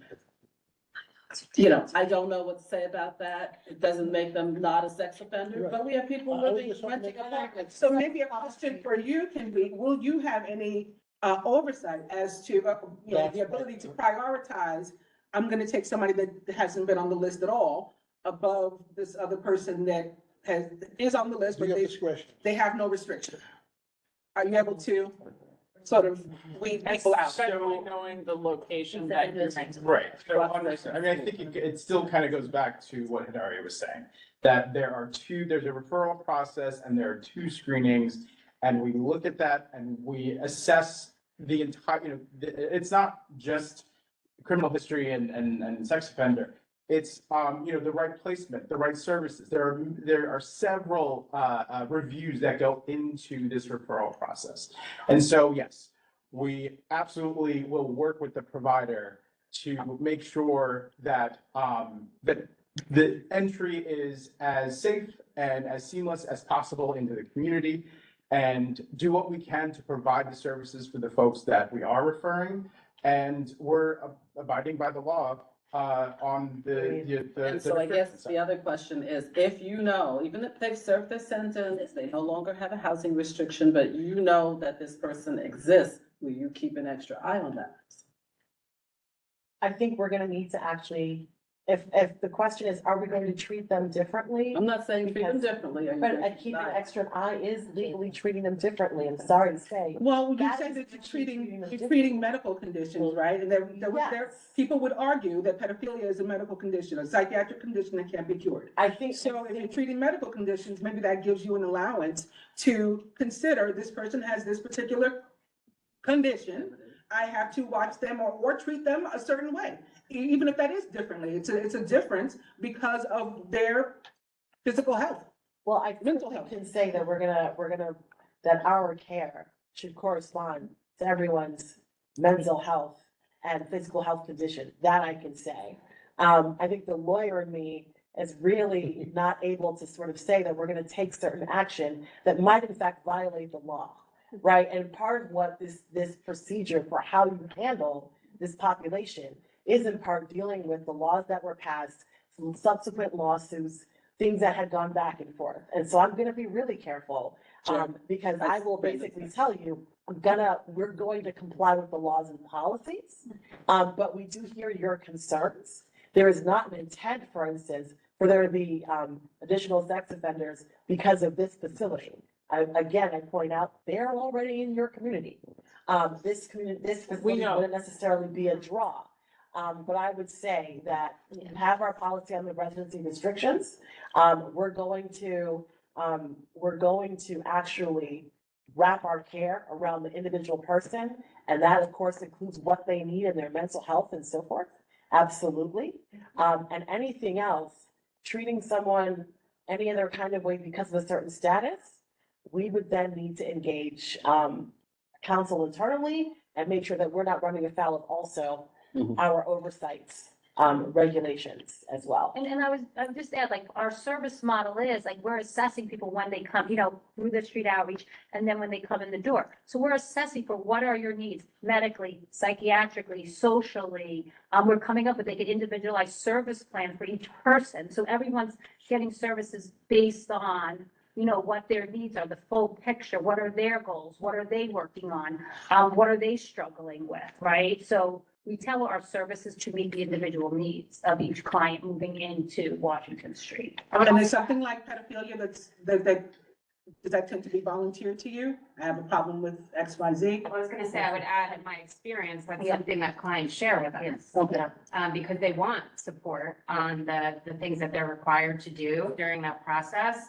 And I think it does inform the clinical picture when it's something that you can have an open conversation with somebody about. Can you check with the database if it just? Yes, that's part of our update, yes. Yes, and that's the second step. I think the other part to Teresa's point about things that they share with us, to the extent that we are also treating them, we usually are able to get at some point medical records and things like that. This is also how we assess care as well. Medical records and,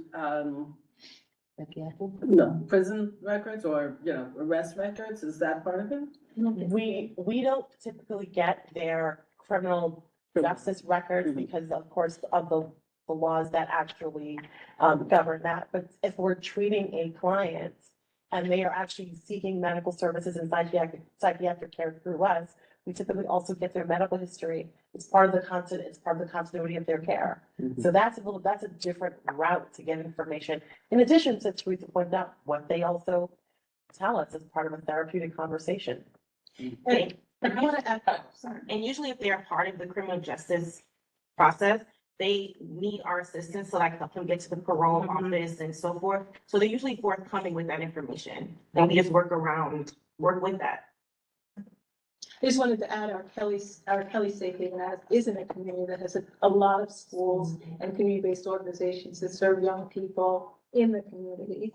And there hasn't been an issue. So that's to say that we have programs that are in communities that have schools and have community-based organizations like 105 Washington will have. And I will say right before I left the Kelly, there was a situation that we felt like was concerning because we share a block. The Kelly Safe Haven shares a block with a school and a church.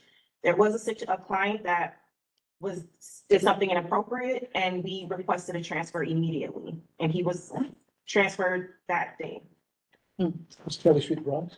Thank you. No, it's Harlem, West Harlem. So that's 100. All right, Mitchell Hester, Brandon. Pivoting. Two things. One, you talked about all the great programs that you're doing. Do y'all feed these people? Yes. Yes. We have Do they feed the people? Yes. 3 meals a day, we have a dining hall, yes. Great. Two, on the pets thing, one, is there a way for you all to work with, could you do all this like psychiatric or psychological and counseling work? Can y'all work with them to maybe get their pets certified to be support dogs? Yeah, we do that. And then also with service animals, there is no certification or anything. There's the two questions you asked, so, okay. Yeah, that's all for me. Jared? Yeah, it was just, there was one question, one comment. The comment is really just on the sex offender, question that came up. These are people who are unhoused and on the streets, right? Typically. So, ostensibly, if they're on the streets, they're not necessarily complying with any requirements at all at that point. So this is arguably a beneficial, this is a beneficial thing. And then the other question I just had was just out of curiosity, and not that it really matters, just curiosity. Is your organization, is it a nonprofit organization? Yes. Okay. 501c3. That was it. Thank you so much. So kind of going along with that, I agree with everything that you just said. But about the sleeping arrangements and the housing, the people themselves, I get that they're shared bathrooms and you're gonna have different genders. The rooms are gonna have air on the top. Will there be doors? Yes. And they can lock them, they can close the door, go to sleep and be safe and feel safe in their little space. Yeah. Can they leave stuff in the room and lock it behind them or no? There's Yes. Lockers. Okay, There's lockers. cabinets, there's the doors locked, those are there. Okay, and then the other thing is about the referrals. Just a suggestion too. I know that I live in Battery Park City and Ally Universal is our group that they routinely tell us that when they come across a houseless person, they call and try to, get them in contact with stuff. So they might be a place to get some referrals. They've been connected to Ally. They've been. They've been connected to Ally, the Battery Park City Authorities as been, well. because that's perfect to get the referrals for people who are here. Thank you. Thank you. Elizabeth? My questions were answered. Okay. Although I do want to, can you talk a little bit more about the outreach I mean, you mentioned it sort of in passing here and there, but I mean, I'm just curious, I want more information on that, if you can provide. I'm gonna start by just saying, in addition to the things that were said, MOC has a satellite office. That's the Manhattan Outreach Consortium, so they have a satellite office at the Washington Street Safe Haven. So in addition to phone calls, they're actually gonna have, office hours there so that they can connect, coordinate with the program staff. But in terms of the outreach journey, I think it's best talked about with these folks. Yeah, I mean, the teams are set up with outreach workers that will go and canvas and look for clients who, you know, need housing or need to come indoors. And then you also have responding to 311 calls. And then the outreach teams also have a component of case management. And they also have a connection to a mobile street team for medical services. So they also have similar wraparound services to people in the street. Where do the outreach go? Do you go into subways? Or do you There's a separate contract and a separate set of teams that do subways. So we are above ground. There are also like different teams that do hotspots, so. But I think that. So DHS has, and as part of the Streets Outreach team, there's an end of line team that works specifically with the end of line subway stations. So particularly in this district, it would be the Oculus, the E-train over there. It would also be Staten Island Ferry. And those are where you tend to see a higher population of and so, right, absolutely. And so what happens is, whether it's through a community, phone call, or whether it's just part of the normal kind of canvassing path, our teams engage with these folks sometimes, many times, to develop a relationship with them. And then that's where, the comfort comes, and then you try to get these folks to come inside. And that's where, partners like CUCS come into play. I think I wanted to say, and you guys will correct me, but just the number of times of engagements on average it takes to actually get someone to come in. It is such a repeated process. Yes. You guys can speak more to it. It's upwards of 5 engagements. And I can't even, you guys can speak to that. It's way more than that, right? Yeah, I think it's 7. Yeah. That's right. Yeah, but it's also a large team, right? So the Manhattan Outreach Consortium is 3 providers. CUCS is one of them. We have 2 other providers that we work with. We oversee the contract, CUCS. It covers all of Manhattan. And like Brooke said, there's staff that do the canvassing, outreaching people on the street. There's staff that work in the offices that do all the same services that we're going to provide at Washington Street. We provide for the clients that we connect and bring on caseload for the outreach teams, and ultimately the goal is to move those folks in Powelton too. So we have direct access to the client referrals and have known folks who we've been trying to work with in the area to bring inside, that we then can now coordinate with those teams to move them into Washington Street. Good enough, Elizabeth? Yeah. Okay, great. Councilman. For your outdoor terrace, you said that you might set like a time for people not to be out there. What is that time in your other locations that have outdoor terraces? 10 p.m. 10 p.m. usually the standard, yes. So we have for our licensing committee, we set standards for people to not be on their terrace, people that are not in shelters, they pay a lot of money to live here. We don't let them be outside after, what is it, 9? No, 10. No, 10. Was it 10? Okay. By the way, we heard this at the last meeting last year. Oh, okay. We did hear this. So you said 7. No. That's 10 is what we said. So I'm gonna transition. I'm sorry. Another question, Jason. Go ahead. No, my real question, I'm just jumping in before to the other thing. So 2 quick ones. You said that it was gonna be multiple genders. Is that male and female, or is that also trans and non-binary? And if so, are there gonna be protections so that if There's a you're whole roommating protocol. people, that there's gonna be safety there? There's an entire protocol on how to deal with folks who are transitioning, how to deal with folks who are non-binary and so forth. The city has a protocol that we also implement and for our facilities. So the answer is yes. Okay, awesome. And my other question was, in the past, NYPD has said that a lot of the people that are down here are in CB1 aren't actually homeless. They're people that come from other neighborhoods to, what do they call that? Yes, and then they go back home. So is there gonna be a way where you can actually make sure that you're getting our homeless? The outreach team is well aware of that, and they've shared that with us. And a lot of folks that they're going to outreach are actually panhandling. So they have a good handle on the caseload in terms of who's actually bedded down in the community, and that's who they're targeting. So, so we're happy that the outreach team is so connected to this community. It's the Goddard and Riverside outreach team, because just as you all know all the community partners, they also know a lot of the community partners and a lot of the issues in the community. And they'll help us, right, really be able to respond to those issues in the way that we can, given our capacity and our role. You may not be able to answer this question. Of the 99 cameras, where are they located? Are they located in individual rooms? No, they're located, they put corridors, stairwells on each level, dining halls. You can see, outside, you can see the roof, the different angles of the roof. The intent was to capture as many angles in common areas and outdoors as possible.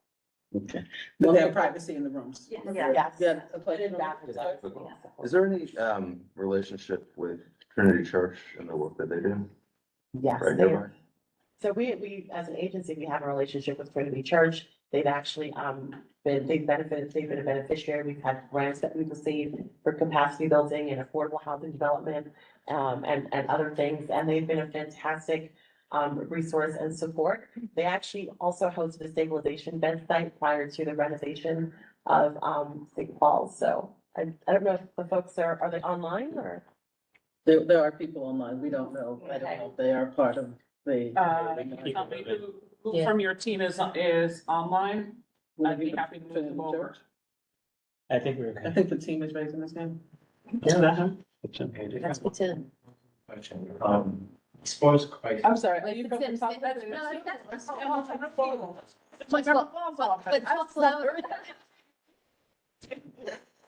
I just had a quick question regarding crisis intervention. So in the case that there is a crisis inside, is there a specific team for that, or is that a team of staff, or what is that? Combination of. I'm sorry, the team, I didn't hear the whole question. Say it again. Come a little closer and speak a little He's louder. asking about crisis intervention. Crisis intervention. So in the case that there is a crisis, inside the shelter, is there a specific team designated for that, or is it like clinical staff, or what does that look like? So the clinical staff on site are able to address those things, so they will, assess, see what's going on, see what the intervention needs to be, and ensure that everybody's safe, and if anybody needs, any type of services, or if needs to go to the hospital, or something like that, they would be able to handle that themselves. Yeah, we have clinical staff on 24 hours a day, in addition to the security staff. So the security staff might also identify something that's happening and then move in the clinical staff to also, follow up with the clinical intervention. I have a question for you. Kevin, stand up so loud. Stand up and. Yeah, y'all can't be whispering. Yeah, sorry. Who did that before? Women's office, I know, so we have safe havens all across our district. We hear about this all the time. I remember this from the state work in the state senate. I think my biggest question is, I know I'm familiar with the organization and the work that you've done, but like, where are the other, do you have any other local safe havens in lower Manhattan that are operating? Because we have St. Paul's Place, which is, I think on 14th, which is a different provider, but I wanted to know if you had anything else. So we do operate Pulse Place, on 14th. Yeah. But that model is slightly different in that it's a drop-in. It's both a drop-in that's co-located with the safe haven. So there's two separate programs on site there. And then, the Kelly is a safe haven, in West Harlem. Okay, cool. That's all. But it's specifically why we wanted to be a part of this project, because of the need for there to be a safety. For another part. Yeah, downstream. Okay, cool. It's great questions. Everyone's asking good. I could. What is it? I will. What is a drop-in? So a drop-in center is a program wherein you can literally come in for a whole host of services, anything from showers and laundry services and food to what we hope is our, services to help, with benefits, help with housing and so forth. The idea is that once you sort of really work with and sample drop-in services, that you actually want to get housed and move to a safe haven, or directly into permanent housing if at all possible, depending upon what the individual case is. But in drop-in services, it's supposed to really enable you to just come in, and just really get respite. So you don't have to make an appointment. Yeah. You're unhoused. How do you know there's a drop-in center? Sorry, I get excited. So St. Paul's Place is on 14th Street, which I think it's in our district. It's just Paul's. It's Paul's Place. Paul's Place. Yeah, people will like literally just walk in, they like walk off the street and they let the community board know. They tell all of you what's happening and like the help, I think in CD2, it's called Health and Human Services Community. Committee. Thanks, Tammy. And they will essentially just tell everyone there and they will tell everyone what the services are and how they kind of operate. We also, so as part of the stakeholders and working together, we're on, I think, a whole host of fact cards. Folks have sent us potential drop-in clients from feeding programs, food pantries, churches, a whole host of, so prior to opening, and of course, once we open, we were pretty much well known through all the groundwork that we've done, and of course, through referrals from outreach teams as well.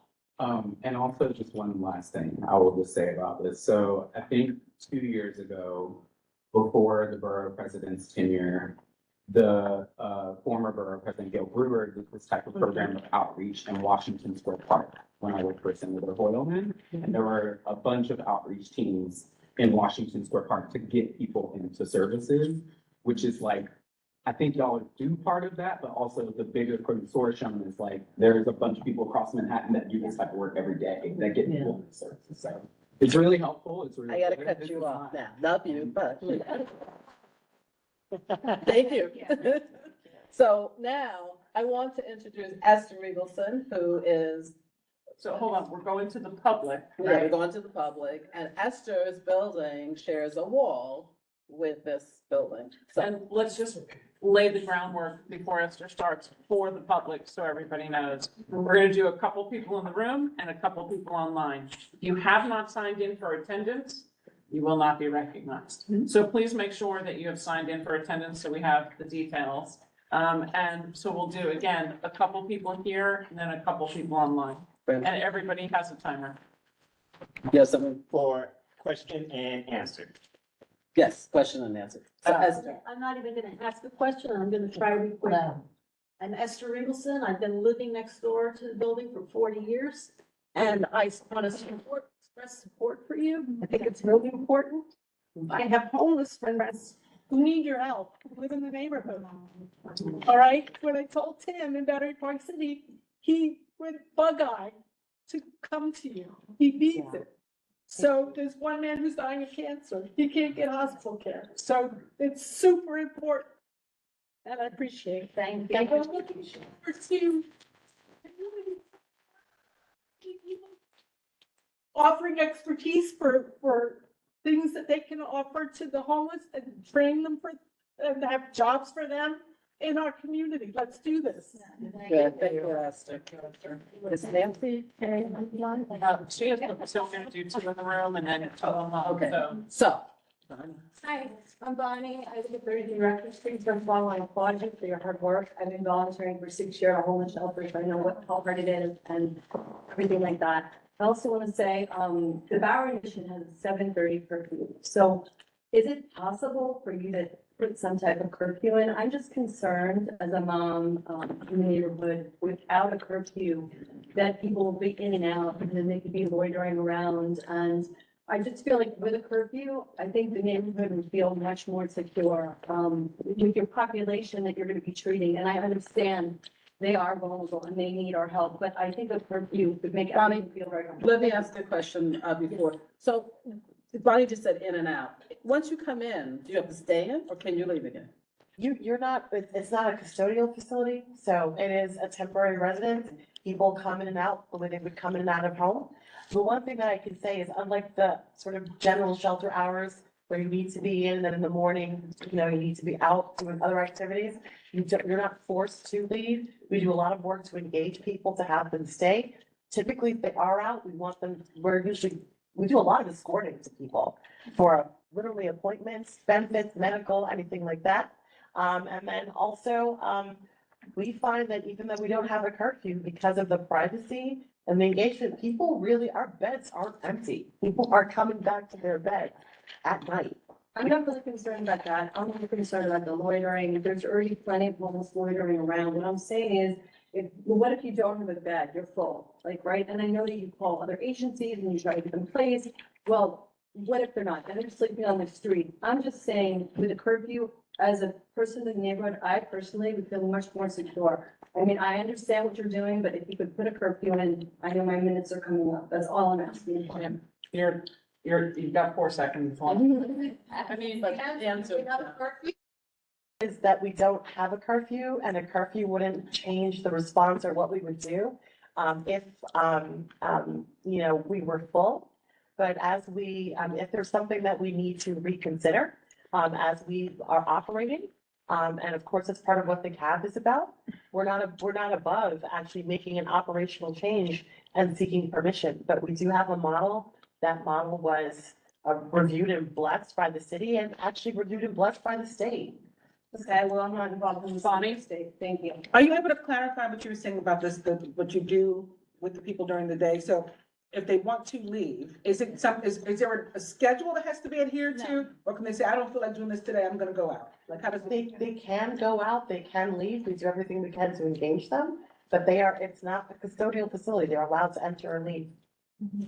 People come in and out as they please, and they go through security each time they enter the building. So there's nothing mandatory that has to be attended, like, no, you have to come to this thing first or whatever. They need to see their worker, they need to be working towards their goal, whatever their goals are, towards a housing placement. They need to see like, if they have an appointment for the doctor, all of those things are happening.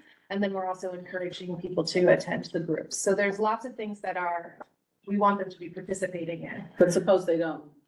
And their stay is either elongated and they're not making that placement into housing, which is sort of what we try to help them with. Usually people want that, so they are engaged in that. And then if people aren't making progress in a program, there's times when we may have to transfer people in those situations, but. I don't think it's it quite voluntary. addressed Bonnie's, but. But they addressed the no curfew. Mhm. And it's not hard fast that there never will be one, that it'll be a wait and see. Mhm. But what you did not address was one of the conversations that I think you addressed during your presentation that I want to point out. People don't just show up at the facility and say, hey, I'm here for a bed. It's Exactly. not an open door It's policy. not, no. Correct, so, and the only people who get through the door are the people who have been pre-screened, and there is absolutely a bed available. Yes. Yes. They're referred to us. They're referred to us, and there's those two checks, one at referral. And if somebody does walk through the door who is not been directed, not been sent, just happens to know, hey, I got a buddy Fred and he's inside, can I sleep here too? What happens for that person? We may have to redirect them to the intake center with DSN. And do you ensure that they get there? Most times, like the Kelly Safe Haven, we will call and let them know, send an email, sorry. Give a Metro card to them, give them directions and so forth. To get to the intake center so they could get services. Or we may, if 14th Street, Paul's Place have an opening, we'll direct them to the drop-in center. Or a nearby drop-in center if there's other ones with other agencies. So it really should say that for the 6 to 9 months, these people live. Yeah. They do. They live Their there. address Yes. is 105. Yes. They live there, so They- they're not this just is their dropping home. in and out. No, this is their home, yes. So we're gonna go to 2 people online who have hands up. We're gonna go to Nancy first. You'll be unmuted. Zach, that's you. And then Ryan, you'll go after Nancy. If you are online and you would like to speak, please raise your hands. And if it's Nancy, 106, identify yourself. 109. That's 109, I'm sorry. Can you hear me? Yes, we can. Oh, Welcome. great. Okay, this is Nancy. I live at 109 Washington Street, right next door. So my questions, I'm just going to give you a couple, is really about the logistics of the security. Now, you said how many guards will be on site at all times? I think you said 5 per five. shift. And will someone, and will any of them be constantly outside? They will not be constantly outside. They're gonna be doing patrols. Their patrols will actually be the immediate exterior of the building.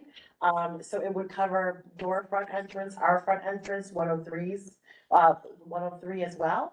Patrols happen at regular intervals. We adjust intervals based on what we're seeing with respect to traffic, but they're not posted outside. We also monitor exterior with respect to we use our cameras for that as well. They're not used in place of the NYPD or other types of law enforcement. So now, the outside patrol will only be, let's say, how many hours a day would you say that would be on average? 24/7? Like an occasional, like every couple of hours, someone goes out there for 10 minutes, or is it a regularly, you know? I don't think it would be every couple of hours, and we haven't set intervals yet, but it's not every couple of hours. There's a routine part of a patrol there. So I think we're looking at either hours or 2 hours or whatever intervals we think operationally make sense. We'll adjust them based on what we're seeing. And what about, well, we were told previously that there would always be 2 guards staffed in the front, at the last meeting. So now, if that's not gonna be the case, I mean, No, that's still, you're still gonna have security officers in the, for access control, so yes. okay, gotcha. Now, but what about patrols? Yeah, 2 minutes are, I'm sorry, Your 2 minutes are up. Oh, I was, okay. You can always write us. Yeah. Or we can come back to it again if other people get answered first. The next person after that is Ryan.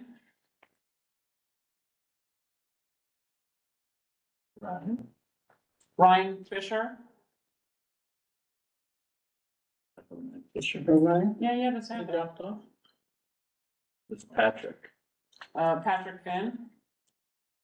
Sorry. Okay. Patrick? Well, Can you hear me? yes. I'm sorry, can you hear me? Yes, we can. Okay, safety question again. Not directly adjacent, but sure, we're on the other side of the St. George Tavern. You've got that migrant shelter that's open, and so I'm right on the corner on 88 Greenwich, and there's been enormous issues with the migrant shelter regarding water, boxes. You're breaking up a little. Yeah, Patrick, we can't understand you. You can't. You're breaking up. Speaking of microphone. Can you call Or type in. Type your question in, Patrick. You're breaking up and we can't understand you. Okay, if this isn't any better, I'll just switch my microphone. That's not better? That's It's a quick question, I'll condense it. Right on the corner, right adjacent to your building is going to be, is the migrant shelter. And so as somebody lives right around the corner, there's been significant issues with water, at night. Sorry, Patrick, that isn't any better. Let him go. Let him keep going, because You I can think, understand? I can understand at least I some. think there was something about the HERF shelter. Yeah, there was something from the migrant shelter and what else? something. And so I've heard that you're increasing security outside, but you're limiting it to your sidewalk. Is there anything additional being done to consider the potential for increased violence and/or crime between these two enormous facilities? You got 88 shelter units, as well as I believe it's a few hundred units right around the corner from those migrant shelters. I couldn't understand. He's concerned about the safety and how it'll work with the migrant shelter. and whether or not you considered adding additional security based on the interaction between the two groups, if I understood that correctly. So, I mean, I'll just address, obviously the migrant, the HERC is right down the block. That is a system run by our sister agencies who we correspond with on a daily, if not more, basis. Listen, the idea is to make sure that, these two facilities live as harmoniously as possible and do not become any nuisance or danger or whatever, not only to the community, but also to the residents inside. I think with regard to the, to the facility at Washington, we're gonna be working with, this is gonna be part of, the interaction with the CAB meetings. This will be the, we're gonna make sure that we do everything we can to ensure that there is at least some sort of, harmony between, Is the community liaison for the first precinct going to be on the CAB? Yeah, the community liaison has already reached out. For every single one of our CABs, there's always the NYPD liaison. I mean, and I echo what Chris has said, that we will do our best to coordinate. We don't have oversight over that HERC shelter. I know that we were planned, and our plan for this site came before they came. If there's a need for additional security, we would work with DHS for safety reviews. And it might be that there's a need for additional security for that other shelter in that other system. We would probably have ideally coordination between the two city agencies to address that. Okay, thank you. So 2 in the room now. Hands? Hi. You are? Hi, Janine's Lesnick. So to go further on the security question, I'm assuming that your security guards are unarmed and unable to physically touch your residents. So my question is twofold. One, what are we doing? What will it take to get increased police presence patrolling the block on a regular basis? And 2, what will it take to get increased police presence at our school? Not just 150, but also 276, 89, all the surrounding schools. What will it take for our police to be aware? Because I'm afraid that, much like the Battery Park security, where they just wear a yellow vest and call police and then you have to wait so long that nothing happens. I'm afraid that we're going to put our community in harm's way by bringing this population on our streets where our children are walking home from school, and it will take too long for the police to be there. And I don't want to wait until we've had X number of incidents to cross that bridge. Let's address it ahead of time. So, I hear you loud and clear. I think, again, as we've stated, the CAB is certainly a part of this process to hear feedback from the community. Also, as we've said, we are available, whether it's DHS or whether it's CUCS. We are available to receive your phone calls, emails, and to address these issues. We want to react in real time to make sure that this is as seamless a transition. Okay, let's not 20 seconds. Let me stop you right there. That didn't address my question. What are the steps that need to be taken by this community board and by these residents in order to demand increased police presence around that shelter? Let's let Max talk, because he doesn't, DHS does not control the police. Okay, but so, And Max, let's. Hi, I'm Max. I'm from Councilman Marquez's office. So yeah, we met with the captain of the first precinct. I've spoken to them after that. And yeah, we asked for a commitment, from the get-go. So they said that they currently can't do that just in terms of like the resources we have. They can't necessarily just commit to being able to like, increase patrol and, send more officers to that area. But again, they've met with you already. They know that this is happening. They know that there is, concern around this. So it is a kind of thing where if they start getting 911 calls, it becomes a trouble spot. They said, cool. anything. So we're gonna wait till our kids are. Stop it. No, it's been 2 minutes. Yeah, Brendan. Yeah. No question. Remember, this is civil discourse and civil dialogue. This is where we're going. Please let Max, please don't yell at Max. The city is bound by rules. I would love to get a crossing guard at 276. Mhm. I would love to get school safety agents in all of our schools to the, where they needed to be, where they were. NYPD is short-staffed. I mean, we're working with 276 as it is just to try and get some kind of a crossing guard, and they're across the street from a construction zone. So NYPD and budget is a really ripe topic for the entire city. I mean, this one thing is not going to be the one thing that forces a budget change. And yes, we need school crossing guards. Yes, we need school safety. Yes, we need more people. Yes, we have a great NCO system. And I am sure that the NCOs are well aware, as Max has just said, that it is opening. It's not like they're ignoring anything. Right. But you can't police something that hasn't happened yet. You can, I mean, let's be honest. Do you police protests that haven't happened? No. Do you police people standing all over the place, just waiting for something to happen? No, that's not how the city operates. And the homeless people on the street are I not. mean, but then the point of a protest, when you know there's a protest, they bring police But out we know to be that there are prepared. homeless people living outside your door. Right. They're on the street. Quantity and not in You concentration. don't know that. That's not true. We do know that because we walk down the streets. I highly I don't encourage know if we're you gonna get anywhere. to go many other Okay. places. Let's go to the next person in the room. So someone else. Max, do you have anything else you want to add? I'm sorry. I mean, Oh, I don't think it'll, you know, yeah. again, I can't speak for the police, I'm just referring to Right. what we spoke, you know. And you know, if you see something, you'll call 311. Or 911. Sorry, yeah. I mean, Hi there, hi, identify yourself and. Colleen Wenke. Hi, Nice Colleen. to see you all. I think we have met a few Mhm. times on many calls over the 4 years that the shelter has been cited. Unfortunately, there's been a significant number of inconsistencies between the documents that were filed for the city. Kelly, can you speak a little louder? Sure. Fortunately, there seems to be inconsistencies between the documents that were filed with the city in terms of composition of shelter, singles, couples, pets, no pets, curfew. This is through the EIS, through the fair share agreement.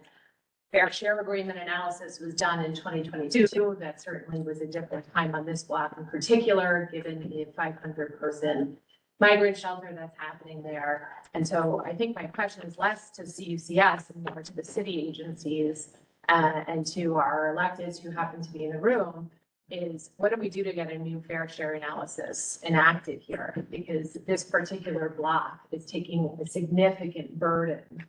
And the composition has changed materially since your fair share analysis was performed.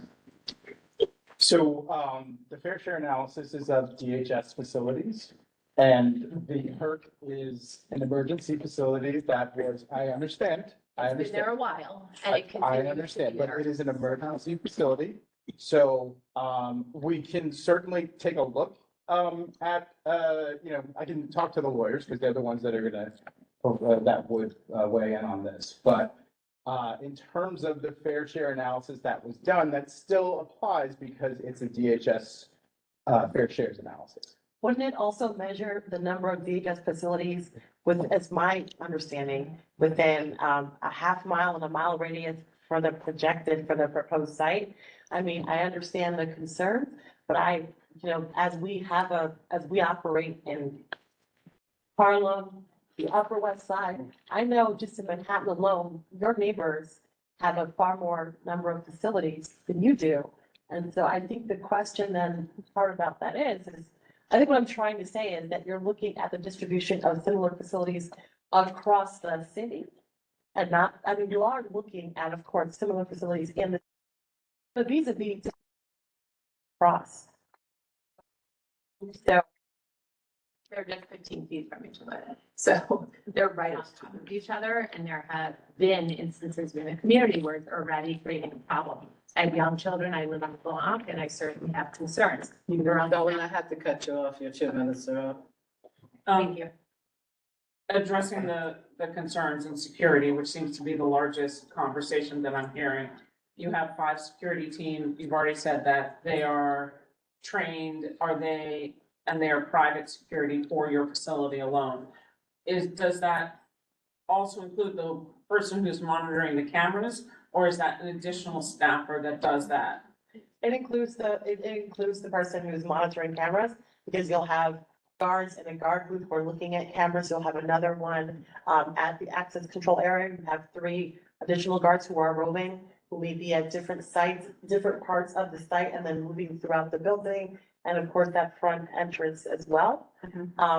In terms of their training, and this might be of interest, but they are trained, in addition to the training that they receive from their company, they're also trained by DHS, which includes DHS police as well.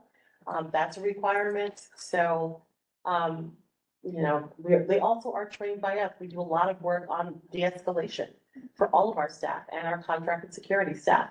We think we're pretty successful at de-escalating things without having to put our hands on folks. We don't actually want to put our hands on folks. But we also know that if that's necessary, how to actually move with respect to an emergency. And if there is an emergency, you've already spoken about emergency response. And you have already said that if there's an issue with outside the building, you will send staff out, correct? Yes, if it's happening, we don't control the neighborhood, but if there's something happening outside the building in our area, we are going to respond. We don't want to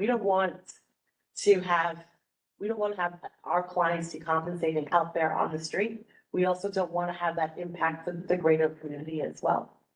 And so, because the migrant shelter is around the corner, how is the community necessarily gonna know or not whether they're your client or the HERC site? We deal with this all the time. There are other facilities near our facilities, every single one, every neighborhood we're in. We've got other facilities, and so people might say, hey, we're seeing this. When we investigate, we'll say, this is actually not our facility. We can have a conversation. As a matter of fact, there are times when other facilities have shown up to CAB meetings so that we can have coordination. Some council members have been involved in that process as well. But to be honest, it may not necessarily be, you won't be able to look and say, oh, this is a CCS client versus this is a HERC client. But more to the point, I'd like to ensure that the HERC site operator is part of your CAB. So there is coordination between the two and there is an open dialogue. So if the community does call and you do an investigation, that you already have that connection to be able to call and contact that HERC site. We do actually, for all of our facilities, we do that coordination. Perfect. And I asked you that question You also. did. Are the DHS officers you spoke of armed in any way or authorized to detain people or what? They're What not kind at of this- officers are they? They're not at the safe haven. They will also be part of the training that we understand that folks will receive from DHS, but they're not at the safe haven. Meaning, the DHS office. They're not gonna be there. Is it trained there? Do we have people online? So two online. Who else is in the- Election. We had 2 in the room already. Okay. It's 2 online. So I have Shelley Freeman, but Shelley, I need you to confirm that you have, signed in, please. We have Natasha online. Okay, and Natasha. So we'll go to Natasha first. Natasha, welcome to Community Board One. Thank you so much. Hi, thank you so much for having me. I really appreciate the conversation and I just wanted to. A little Natasha, speak a little louder, please. Sure, sorry. There's a bit of an echo, but hopefully you can hear me. I just wanted to confirm, I'm with Trinity Church Wall Street, and I wanted to confirm that we are very familiar with CUCS and the excellent work that it does. We have provided grants to the organization for its supportive housing program. As Christians, we firmly believe and are committed to serving and supporting all of our neighbors, especially the most vulnerable. And we look forward to working with CUCS once the safe haven is open to support its efforts. We'll do whatever we can to ensure that the needs of our fellow New Yorkers without homes and our downtown community are met safely and with compassion, inclusiveness, and justice. Thank you so much for letting me speak, and we look forward to visiting the shelter once it's available for a tour. Thank you, Natasha. And again, Natasha on the cab. Okay. Yeah. I don't see any other hands raised from the attendee section. Zach, can you remind people who are online in the attendee section how to raise hands? There's one, Lauren is on. Okay, Lauren, have you signed in? What happened to the other person? Oh, the other person dropped off. Lauren's up. Hi, Hi, this Lauren. is Lauren and Molly. We live at 110 Washington. So just a question. I'm also an assistant district attorney in Brooklyn, and I have cases where, residents are assaults, crimes essentially that happen, and the concerns is what happens when there's an arrest, right? So I guess my question is, if someone is arrested while living in the residence, are they moved somewhere else or do they go back? I'm just, that's basically the gist. Unless there's a reason that they can't stay at the facility, they would stay.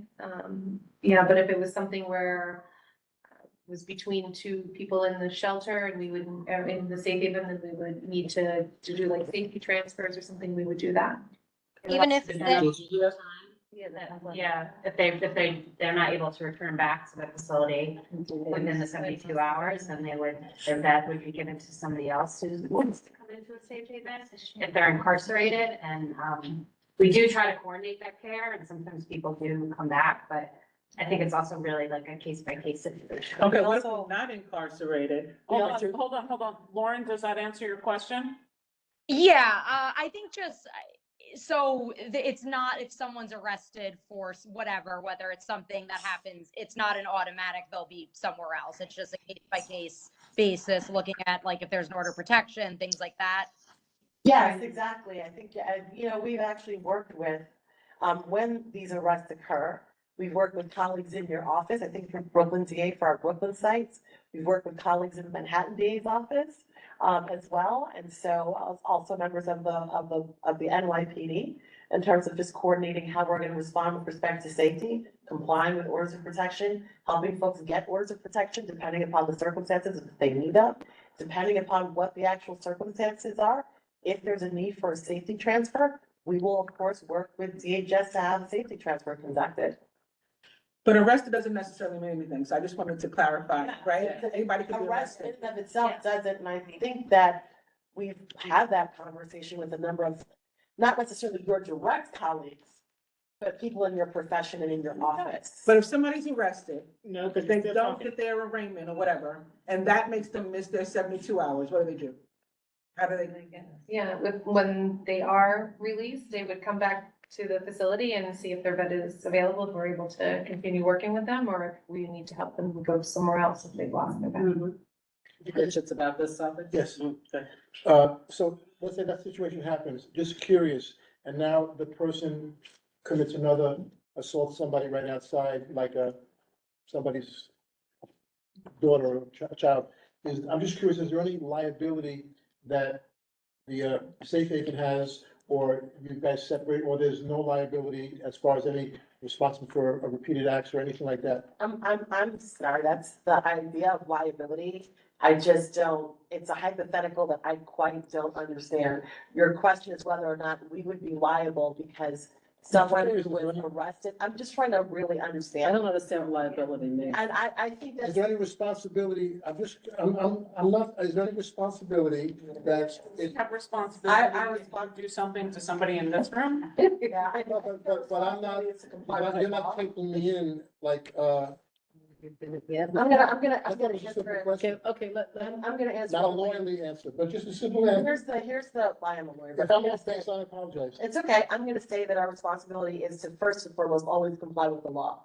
Always comply with any prevailing orders. Always comply with rules, regulations, and directions. That's the first responsibility. Also, comply with the care that's needed for the client. So that's the answer. You know, I mean, if you have a question about liability, the lawyerly answer and the right answer is it will depend on the circumstances. Okay. But I wasn't being with an attitude, I was. Okay. It's okay. Shelley is next online. Thank you very much for signing in. And Lauren, please make sure that I have your registration because I couldn't find it under Lauren or Molly. So- Can you guys hear me? Yes. Yes, Okay. welcome. Two questions, one clarifying. My first question is, of the 84 rooms, how many are slated for people who identify as women? 28. 28 of the 84. Is that correct? Yes. Okay. It's 3 floors. It's of- 3 of floors beds, so- of beds. Okay, got So it. That's great. Good to know. Second question is a point of clarification. So the 5 security guards, one is at the entrance watching people come in.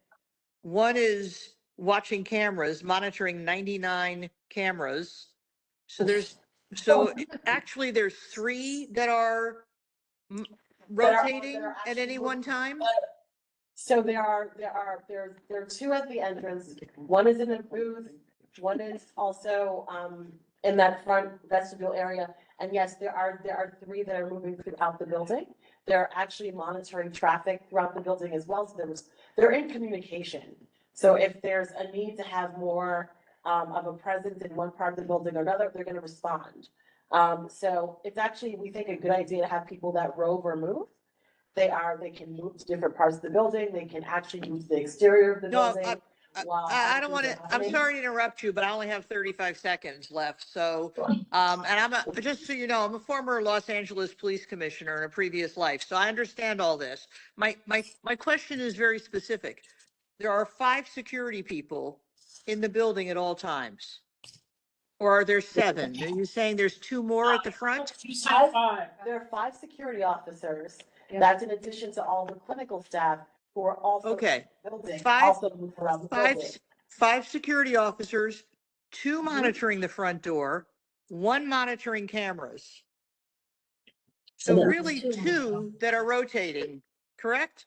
No, it's 3 that are rotating. And also, we can make the adjustments, and that does happen. Adjustments are made in real time because they're constantly communicating with each other, depending upon what's happening in the building, and also depending upon what the direction they get from clinical staff, because it's not just these 5 in the building by themselves. They are also in the building with clinical staff who are also moving around the building, working with clients, and also conducting. 24/7. 24/7. Yes. Thank you very much. I get the 24/7 part. I still don't get your math, because when I add up your math, it's 6 people to me, but. Thank you. Thank you, Shelley. I understand the math. It was 1 on the cameras, 3 roaming the building, 1 or 2 at the door. If you need a second at the door, then you have 2 roaming the building. That's 5. Yes. All right. All right, I have what I consider an objective question. So many people, when they hear that a shelter like this is gonna open up in the community, they seem to express fear that crime is gonna increase, fear of offenders are gonna harm their children. You've operated other shelters like this. Is there any real evidence for that? Any statistical evidence that's a real problem? I have my office near a shelter, and people were initially afraid when they took space in the office building.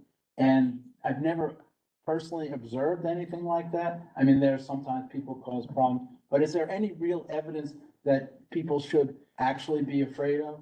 Or is this just a perception that people have?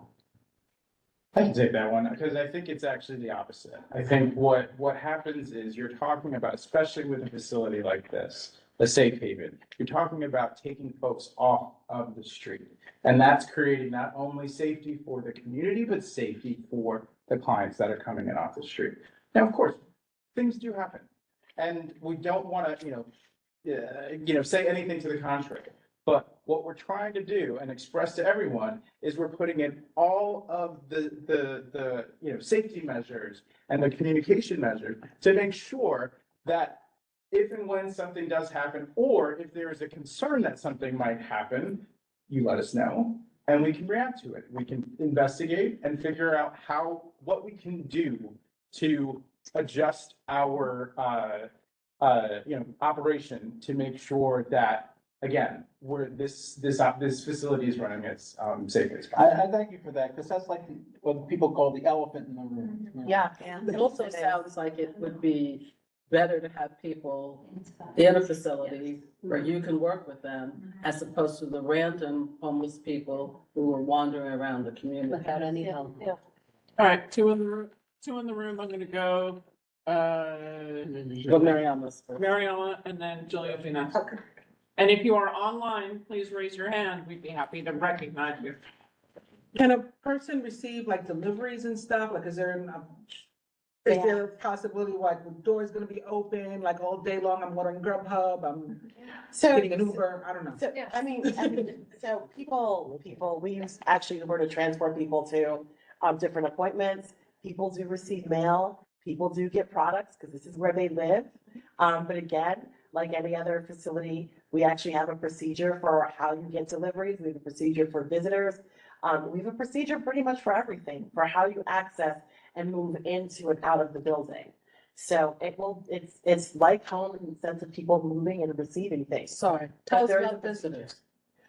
Visitors, they're really, I mean, when I say visitors, I mean us, other visitors that are scheduled or brought in by CUC. Usually other service providers, other service, so not family. Associated with the client, yeah, like if they. Family visits or? There can be family visits depending on their need, and they can have family visits. Yes, they can have family visits. And where do they have their visit? In their room? Usually like in a lobby or in an office. Is there Sometimes a limited amount of people that they can have come to visit? I'm sorry? Is there a limited amount of people they can, or We specific? coordinate visits, because it is, I mean, it is a situation where we are charged with, we want to actually monitor access within and out of the facility. You also don't have your own individual apartment, but we do have common lounges, we do have other areas where we can accommodate visits and so forth. Will you allow visitors to go up to the roof No. patio or the second floor patio? No. Thank you. Jill? So, you know, I've been thinking about your answer to my first question, and I think it makes a lot of good sense, and I really appreciate what you're doing. And we have to address this issue. And it seems like there's a lot of thought and, gone into this. Is there a way to engage with the community, the immediate community, to get rid of some of this fear and concern? Not just having your meetings, the CAP meetings, because I don't think that addresses it quite as much. We have senior homes, we have varieties of school.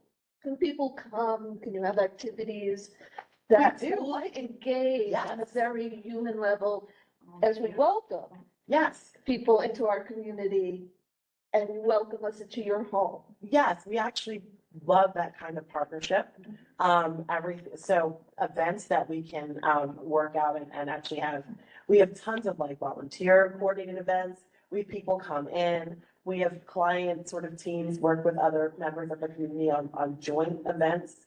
We can, and we like to do that, actually. Yeah. It would be nice if we could coordinate something with Trinity where we have an Yes, open house where, you know, your residents and the residents in the community come together and meet one another. And holidays, if there's something special, you know, We do a whatever, lot of that. Thanksgiving, we Christmas. Christmas and Hanukkah. all the different, you know, can we as a community physically, you know, involved? Right. Yes, we would want that. I just want to say in fairness to our existing neighbors, though, a lot of the fear is not imagined. It comes from having been lied to previously, like being told, there's not gonna be any sex offenders, and then there's sex offenders.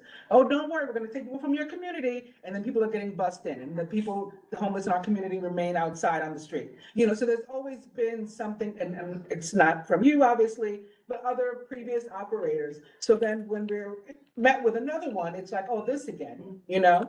And then what can we believe and maybe what can we maybe not believe?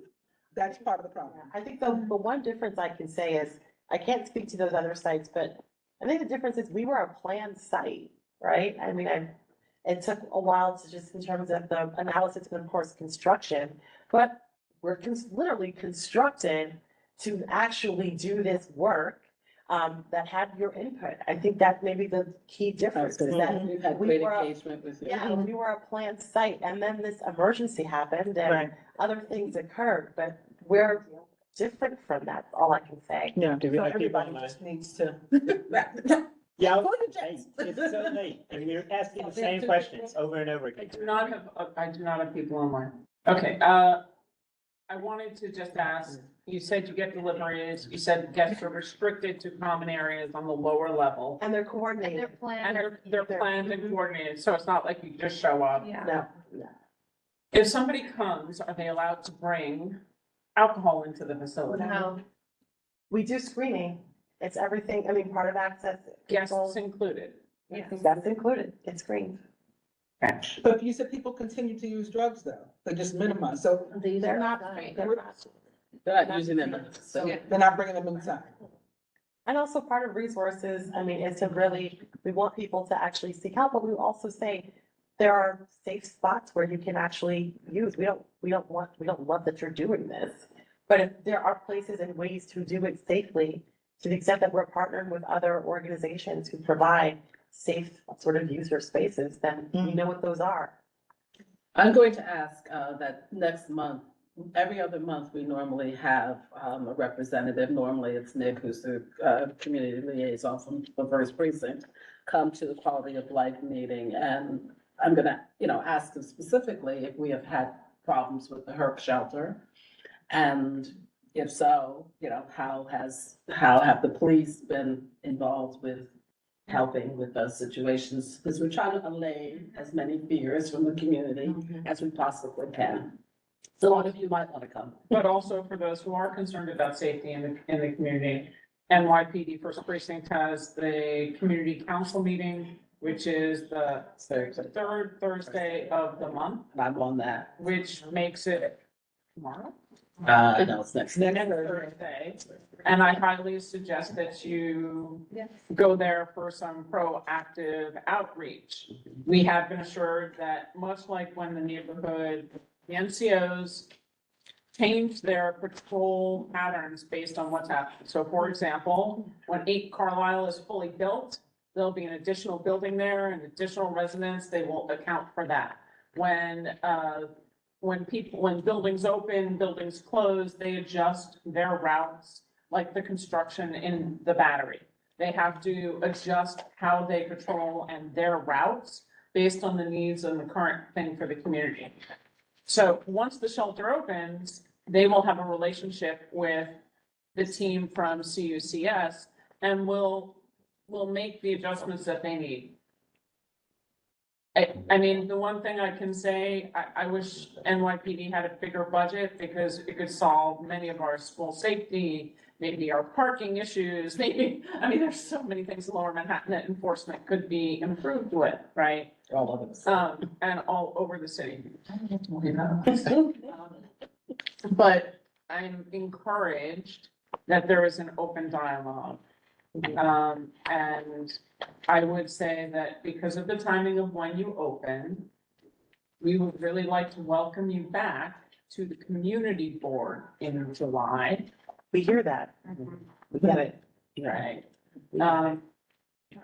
And go from there, because I don't think there's many things. I see no other hands online. I'm giving people 1 second. We'll do one final sweep from the room if your questions have not been answered. And we're gonna do like 1 minute and not 2 minutes. It's like, it's about 8:45. Go ahead. Can you share a copy of your good neighbor policy? I'm sorry, I can't hear you. Can we have a copy of the good neighbor policy? Yeah. Okay. Can you, I guess, share it through the community board? Oh, yeah, we can post it publicly on the website. How? Mhm. Okay, fine, I'm not. No. I think it's gonna be productive, so. Colleen, ask the question. It's okay. I would like everybody Mitch? to be respectful. I would like, Let her ask her question. I'm backing her up. Just let her ask her question. I appreciate it. So I have to ask because unfortunately, there continues to be miscommunications. Miscommunications regarding curfew, miscommunications about composition of the shelter, miscommunication about location outreach. I'm sorry that this is annoying you, that I'm asking this You question. should just ask this. That's why I said that. Yeah, go ahead. But actually, I did it. I don't know, I've heard the comment previously. Right, so what I'm doing is aggregating all of the things that seem to have been miscommunicated. But now we're gonna open, and the community still doesn't feel like they have the feedback that's necessary. Well, I'm sorry, but you're speaking you can't speak for the whole community. Okay, Finite West doesn't feel that. Who's Finite West? It's a 501c3 that was formed to respond to the shelter opening with lack of engagement of the. And have you come to the community board before? No, we've spoken on the community board before, every time 105 Washington was on the. It always comes up at my committee, and I've not met you before. In addition to all the other engagement It meetings. was supposed to be on in January. Mhm. It was postponed. We kept reaching out and asking if we could get it back on the agenda. Every time it was supposed to be on, we actually never even got responses. Last May, we were on the call. We were actually laughed at. So we're here, we're trying to engage and be productive. Since that I'm not productive, but I think this has been very productive. I think a lot of things a lot more information has come out. There are always evolving needs and evolving changes, right? Without a doubt, with the facilities, we have learned, through opening of housing, to opening of community centers, to opening of everything, opening of schools, which we've done an amazing job of in Lower Manhattan. There have been, from initial point to open door, I mean, you can say with PS 150, we were told that would not be a gymnasium. We got a gymnasium. I'm just saying, like, there's so many things that change, of course, the process. I no longer look at it from my experience as being lied to. I look at it as understanding the ever needing change. Some of them are great, some of them I don't agree with, some of them community loves, some of them the community doesn't. And Colleen, you live close to the shelter? Does, yes. Where are you? we live in 30. Hold on, there's one person. Yeah, there's one person on my heard. I'm sorry, Colleen. We live at 33 Record. 33 Everybody Record. come to my house. Yeah. Yeah. But We have no doorman, no security. I don't either. I live at another corner. Nothing. But And there- I have 2 young children. And I'm an old lady. And we're at 2 minutes. And we're at 2 minutes. We So are. let's go to We Whit. have person online. And Whit is our last online person. Thank you for having us. You claim that you're opening the end of June. You're talking about a board and policy. What is your game plan? There's been a lot of silence. There's been a lot of coming off the community board schedule, and now we appreciate that you're back on. What is your plan for cadence in terms of coming back to us with any follow-ups from this evening, answers to questions that we haven't had full answers to? I know there was conversations and questions around fair share analysis. If you haven't had full answers to questions, please, let me say, if you haven't had answers to questions. We flagged some things we flagged some things tonight that could not be answered, including fair share analysis. I'm asking, what is the timeline for your team to come back with answers, especially given that you're saying the shelter's planning on opening end of June? You asked us to come back in July, we heard that, and so I would come back, I don't see. So you want to come back after the shelter's opened? Of course, that's actually part of, we've come back to community board post-opening, we'll also have our cap, we'll also work through with coordination for activities pre-opening, so. Is it possible to have these conversations before the shelter opens?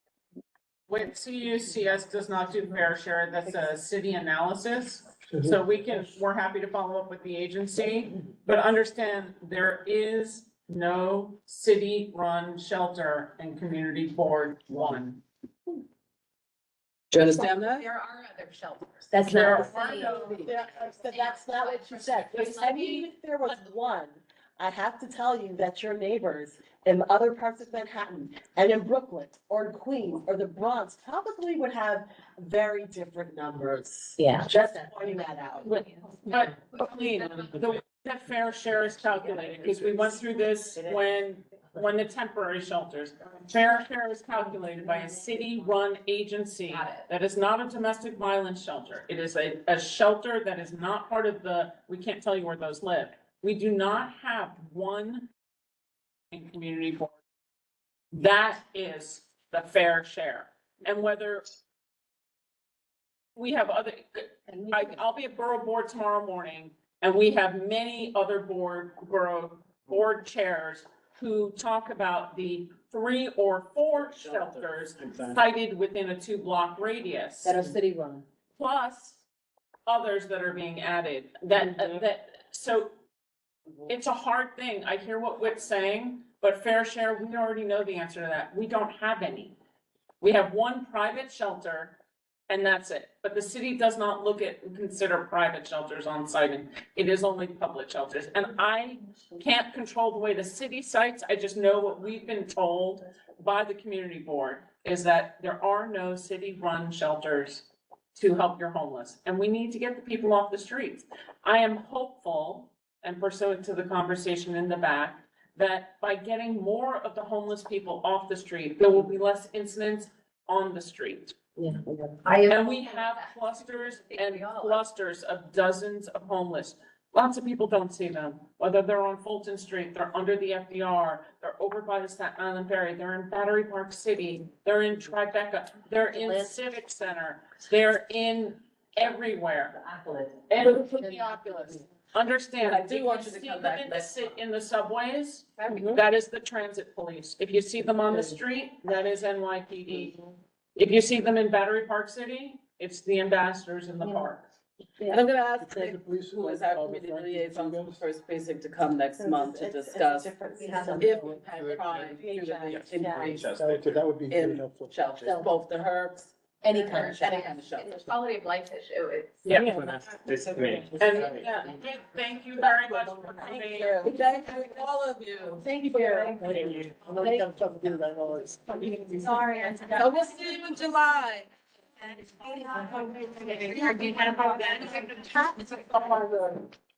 That's